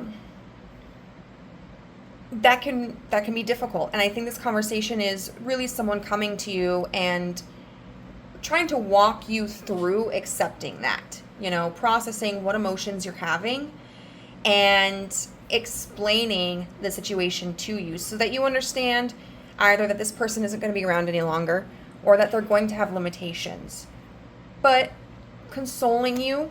And also, if this person still is around or is, you know, may be able to recover, giving you the opportunity to see that and say like, okay, your relationship with them may be different. They may appear different, or they may behave a little bit differently. Some of their skills may be affected, but they're still the person that you love. If this is somebody who is looking at legal troubles, right? At first, you may not believe this person when they contact you about it. Like, say if it's your sibling or your father, or your grandfather, or your uncle, or whatever, you might think, well, that's not the kind of person that they would be, you know? Whether it was for, you know, an act of violence, or like embezzlement, fraud, whatever, it may distort your vision of who you know. It may be hard to reconcile this with the person that you've grown up with, that you've come to know, that you've come to love. Or conversely, like if you have had difficulties with this person, maybe they have been absent from your life, or they've been hurtful to you emotionally, or they've been, God forbid, like abusive in any sense of the word. I think this is helping you and acknowledging like maybe any difficulties that you may face, because I'll use myself as an example. I did not have a great relationship with my dad. The older I got, the worse I realized he was. And the worse he began to treat me. I didn't talk to him for the last 3 years of his life, and when he passed, I was kind of surprised, but it broke my heart. At the end of the day, he was not a good father. He was not a good husband. He probably wasn't a good cop. There were a lot of things he did wrong and a lot of ways that he hurt us as a family. But there were also moments I had with him that I loved and I missed. There were pieces of him that I loved. And I was sad that he was gone, because that meant I was losing any chance of having a relationship with my father, any chance of him getting better. Even as an adult, I still struggle with it, but I remember talking about this with my brother, where I literally told my brother, like, I don't know if this makes me a horrible person, but I'm kind of glad my dad is gone, because we don't share the same dad. Like, he was my brother's stepdad, and my brother had more time with him, and he was more awful to my brother. But I told him, I said, because I don't know what kind of person I would be if my dad was here. I don't know if we would have had a relationship, and if we would have, how that would have impacted me. I've worked really hard to gain what emotional stability I have. And I don't know if I would have made it this far if my dad was still around. And so, if this is a father figure or a masculine figure in your life where there has been a lot of pain, a lot of hurt, a lot of anger, you may be struggling with those emotions. This could be even like a family member who's sharing their difficult experiences as well, right? About the struggle between like loving someone who's hurt you. With the protection card, this specifically talks about this door knocker. Even though it looks scary, it offers protection. And it calls on the reader to cast away the darkness and ask for like good fortune and health to us, our home, and our families. And it represents safety and asks you to embrace and comfort your inner child. So regardless of what situation fits you, I think that your inner child is mourning, is grieving. Where this is a situation where someone is in declining health, or there was an accident, I think this is a conversation where there is reassurance that the medical team or the caretakers are doing everything in their ability to make sure that this person is, like, if they're in hospice, that they're in comfort care, that they're as comfortable and taken care of as they can be. If this is like declining health, just keeping an eye on like vitals and their condition, doing whatever it is that's necessary to keep this person as healthy as they can be and as comfortable as they can be. If this is a situation where someone is facing legal ramifications, I can see this as being like two messages. One is either like reassurance, like if this is someone in your family or someone that's a father figure to you that you are on good terms with and that you don't have like a negative history with, I think this is a reassurance that their legal team is doing everything in their power to make sure that they are being represented to the best of the representation's ability. That they are really committed to their client, that they, you know, are gathering evidence, gathering testimonies, or they're going to be seeking like a plea deal or whatever to make this as beneficial a situation for this person as possible, as least harmful as possible. If this is somebody who is facing legal action, or even is like kind of passing that you don't have a good history with, especially if they have been harmful to you or abusive towards you, I think this is reassurance in this message of like, they can't hurt you anymore, group 3. And then we've got the Strength card in reverse, number 44. And the quote on the card in the booklet says, "Your true strength comes not from self-reliance alone, but from a sincere faith in a higher power." And the card itself is asking the readers to pay attention to their health and to build stamina. And it can talk also about repairing relationships, you know, being cautious of how we interact with people, understanding that maybe some relationships are hanging on by just a thread and that they may require more tender approaches in order to prevent a complete like dissolve of the relationship. So for those of you where maybe this is a person who's like in declining health, this might be, you know, a message that's coming forward and saying like, I think we might be at our last moments. It might be good for you to come and say goodbye. But overall, I think it's really a message that's urging you to take care of yourself. You know, try not to worry. Make sure you have a good support system.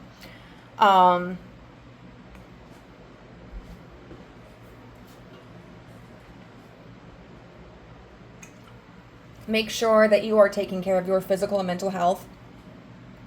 But also, like, if you are a person of any kind of faith, leaning into that faith.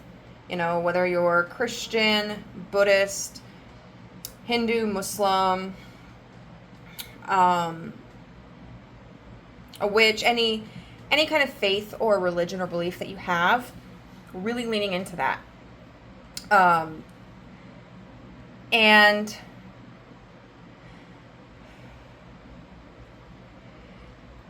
so we're going to get into messages from the universe, right? About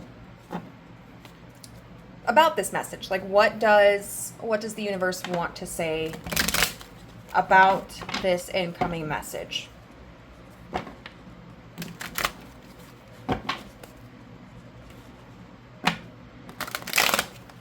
What's she doing here?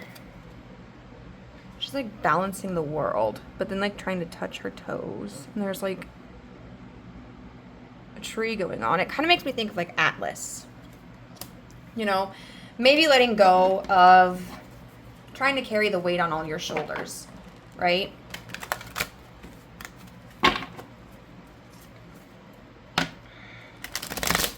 Connecting with your loved one if they're going through a difficult time or if they're passing, keeping in contact with their legal team or hospital staff or caretakers, and also just kind of leaning into your support group, your personal support group.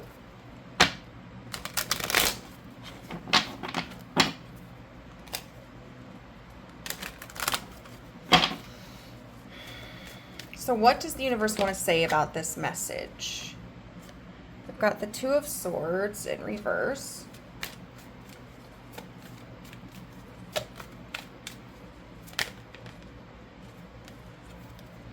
We've got the Four of Swords with the Hierophant in reverse. We've got the Three of Wands in reverse. Oh, my goodness.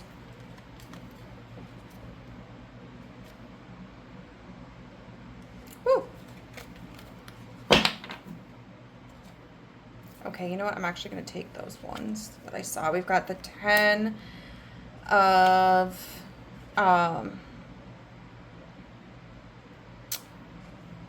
the 10 of Wands in reverse with the 10 of Pentacles in reverse.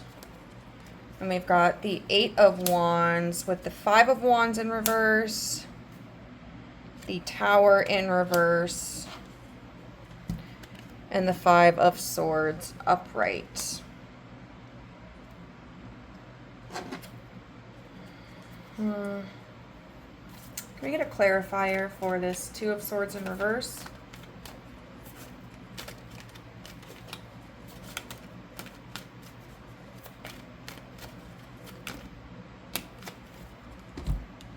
We've got the 5 of Pentacles upright with the Queen of Cups. What about this 3 of Wands in reverse? With the Empress in reverse. Okay. Ooh. I don't know what I do with my hair tie. Oh, it's so muggy. So, with the 2 of Swords in reverse, that to me speaks like kind of a stalemate. We've got the 5 of Pentacles, which can talk about feeling abandoned. And then the Queen of Cups here, which normally I would see the Queen of Cups as somebody who is very like emotionally controlled, content, at peace. But this one's always seemed a little unsettling to me because the Queen of Cups here is like lost in the ocean, right? It kind of makes me think of, if you ever watched The Haunting of Bly Manor, there's one of the original like manor owners who decides like she's just not going to die, and so she wanders out into the lake and she becomes a ghost and traps like all of the ghost spirits of people who die there. And like every night she wakes up and she walks the same path and then goes back to the lake, and if anybody is in her way, she will drag them out to the lake. So what I'm sensing here is that the universe is really telling you like there's no way to stall the grief. It's very likely that you are going to experience a well of emotions, that there's going to feel like a sense of loss. Now, if this person like got into an accident, but they're stable, that doesn't mean that like, oh, everything's fine, like we're so happy, yeah. There's still a lot to be uncertain there, right? You're shocked because you found out that this person got into an accident. You worry that maybe something else is going to happen. You are upset maybe because you weren't there to prevent it, or you didn't know, or you haven't talked to this person in so long, and oh my God, like you feel like a terrible person. It can even be like, say for instance, if there's a loss of a limb or there's a brain injury, just feeling like you're losing a part of that person. And that's normal to go through. If this is like someone in your family or in your life going through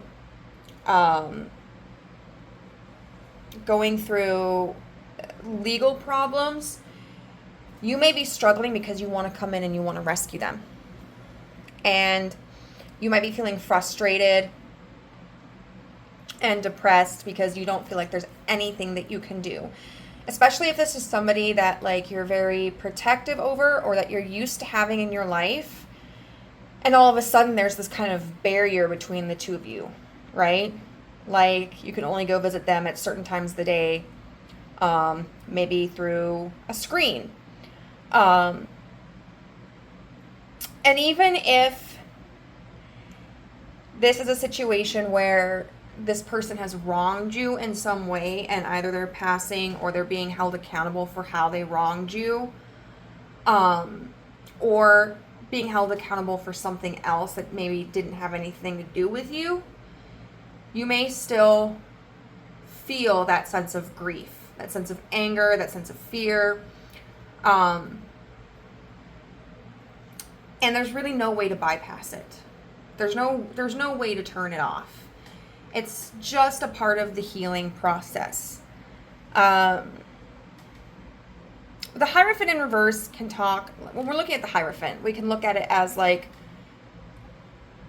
an institution, as tradition, as a contract, even as like legal proceedings, right? But it's in reverse, and then it's clarified by the Four of Swords, which talks about rest. This is just reaffirming group number 3 that there's going to be delays in information or in the ability to proceed further. And it's important for you not to try to rush anything. So this may be a situation where if they have to do tests on this person, it's important to let them do tests. They may not have the answers right then and there. You know, if there's a major decision that needs to be made and maybe you're a part of that, it would be important to get more information before making that decision. This is a court proceeding. This is about making sure that evidence is gathered. All of the legal paths are being followed. And it could be encouraging you, like if you're a part of this legal issue, to refrain from taking action that isn't advised by your representative or by your attorney or by the courts.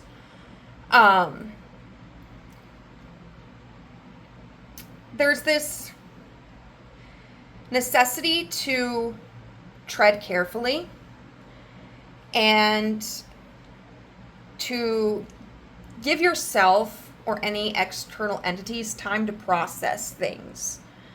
This is a situation that is going to require time and require observation, and nothing can rush it.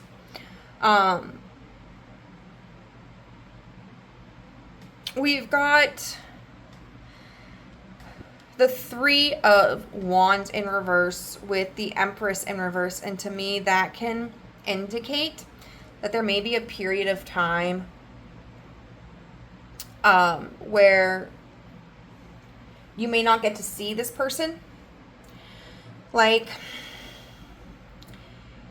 if they're incarcerated, you know, it might be at a location that you can't reach, right? Or maybe they're not allowed visitors at that point in time. Or maybe they reject visitors at that point in time. If this is a health issue, it may be that they're like,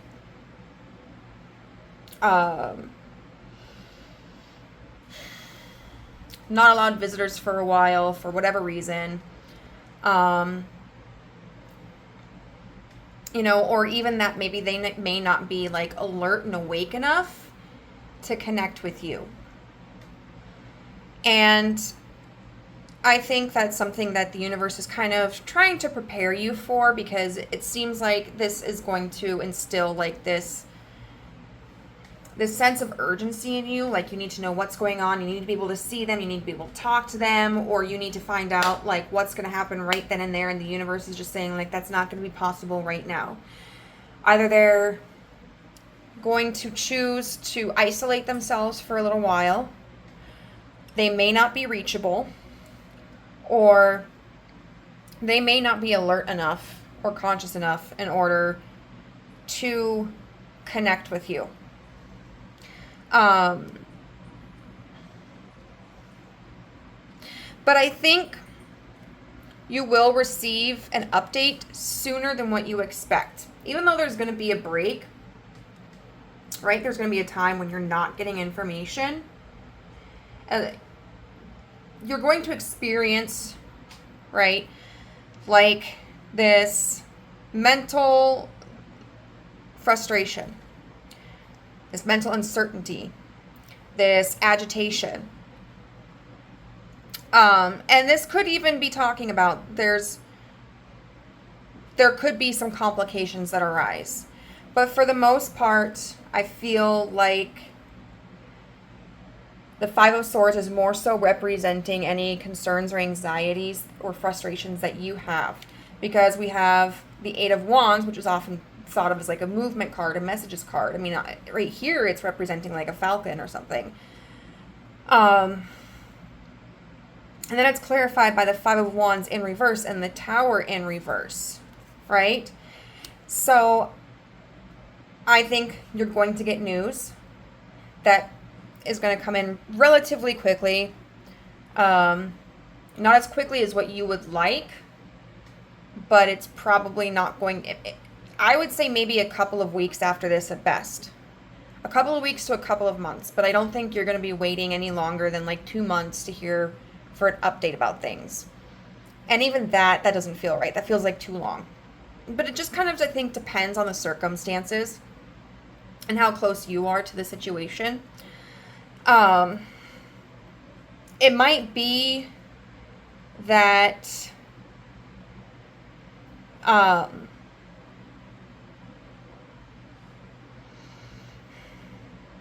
there hasn't been much improvement or much movement when you hear again.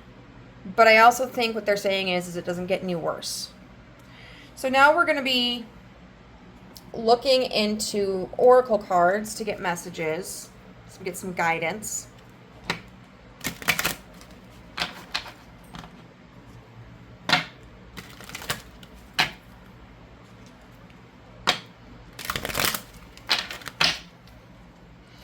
So what guidance do you have for group number 3?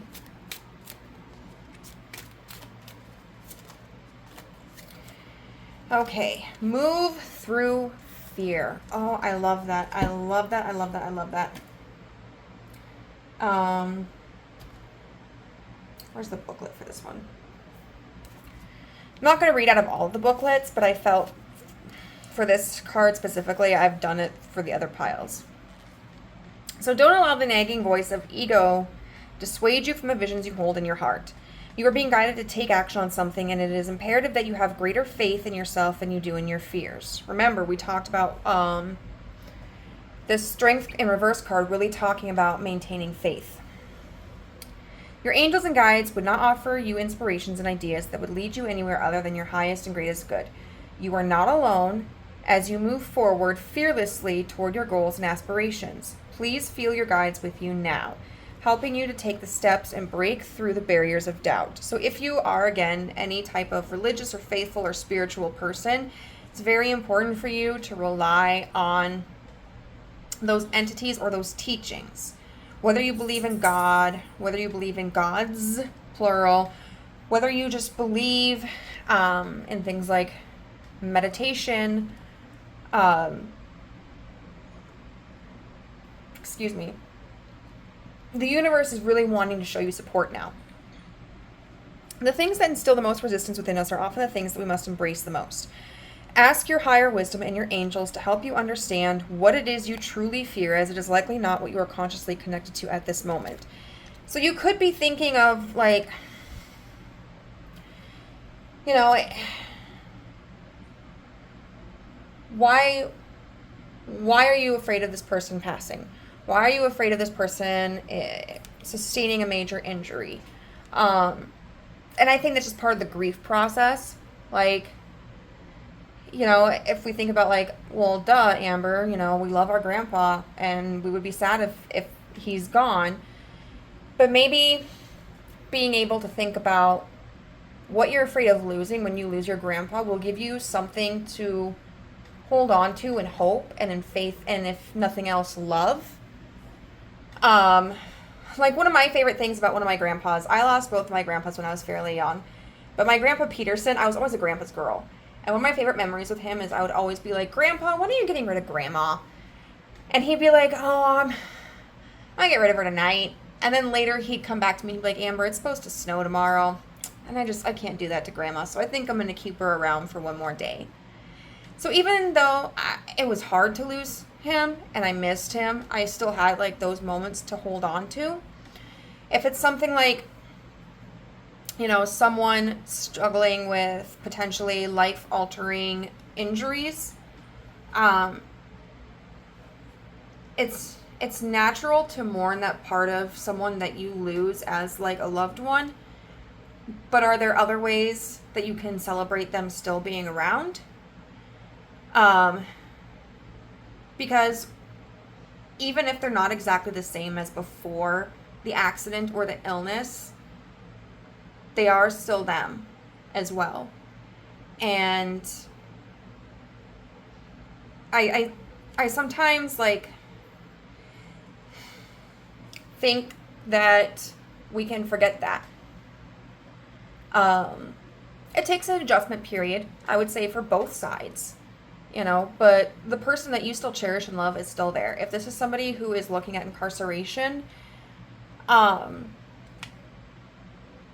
know, how can you still be a part of their life if they do get incarcerated? You know, can you still go visit them? Can you write them letters? Do you need to maybe reassess who you thought they were with who they potentially could be? And if this is somebody who you don't have a great history with, right? Like they were harmful to you in some way, you know, you may be afraid of if they get off, are they going to come back for you? Like if they don't get into trouble, if they're let free, are they going to come and hurt you, or are they going to hurt other people? And like, you know, who are the people in your life that you can trust? That sort of thing. Then pray for the assistance to help you transcend the feelings of fear and do it anyway. Be brave, babe. You got this. The affirmation, I'm a fearless child of the universe. I was born to bravely seize my dreams and desires. I step forward courageously into my destiny. And I think it's really interesting that this talks about being a child. And then the The protection card talks about our inner child. So when we're talking about children, a lot of times we're thinking of like naivety and innocence, right? And so you may be kind of falling back into that place where you're not looking at the world as like a seasoned, educated adult. You're in a situation that's making you feel vulnerable again. And the universe is really encouraging you, like, it's okay to feel vulnerable. That's natural. Don't deny that part of you. But courage is not the absence of fear. It's the ability to persist in spite of fear. Let's get some more advice.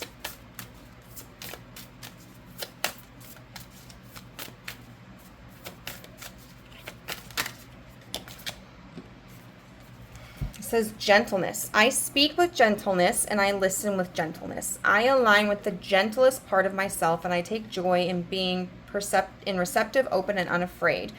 I am like a baby deer who's best friends with a baby elephant. The baby elephant wraps its little trunk around my shoulders and we lie down gently on the grass, daydreaming and talking about what sort of humans the clouds look like. You know, when we're feeling, this might be a call to really work on soothing yourself, because I'm sure when this message comes through, like, your nerves are going to just kind of shoot through the roof, right? They're going to be rattled. Whatever situation this is, I think it's going to be very intimidating to you. It's going to be nerve-wracking. Like, it's going to be emotionally just, you know, dysregulating. And so I think it's going to be very important for you to treat yourself in a way that's gentle and do things that help soothe you. Because with this situation, it's like you kind of just have to wait and see what happens. There's nothing that like you can really do to take action towards this and make it change the outcome or make sure a certain outcome occurs. And so since you can't do anything to affect really the outside circumstances, the only thing you can really do is work on your inner environment, right? And then one more. Oh, okay. Two more. I lovingly accept myself, and your sensitivity is a gift. So if you have felt any frustration, like maybe you didn't spend enough time with this person, maybe you feel guilt that you weren't there to prevent something, you know, or like you're kind of re-traumatized because someone that harmed you is having to face consequences of their actions, and like you're having to relive that a little bit. I think it's really important for you to realize like how valuable you are and show yourself love, okay? And then with your sensitivity is a gift. How much you care about someone, or whether it's like about yourself and receiving justice, or about other people receiving justice, or about this person, whether it's like they're going to be passing, or they're in a situation where their life may be drastically impacted, or, you know, they're looking at incarceration. Like, how your feelings matter and they are valuable. And so, especially when this is someone who's coming to you logically, it may be very frustrating, and you may feel like, you know, you're asked to kind of put your emotions aside, and you don't have to put your emotions aside. Like, that's part of your human experience. And I think it's really important for you to honor your emotions and speak your truth, right?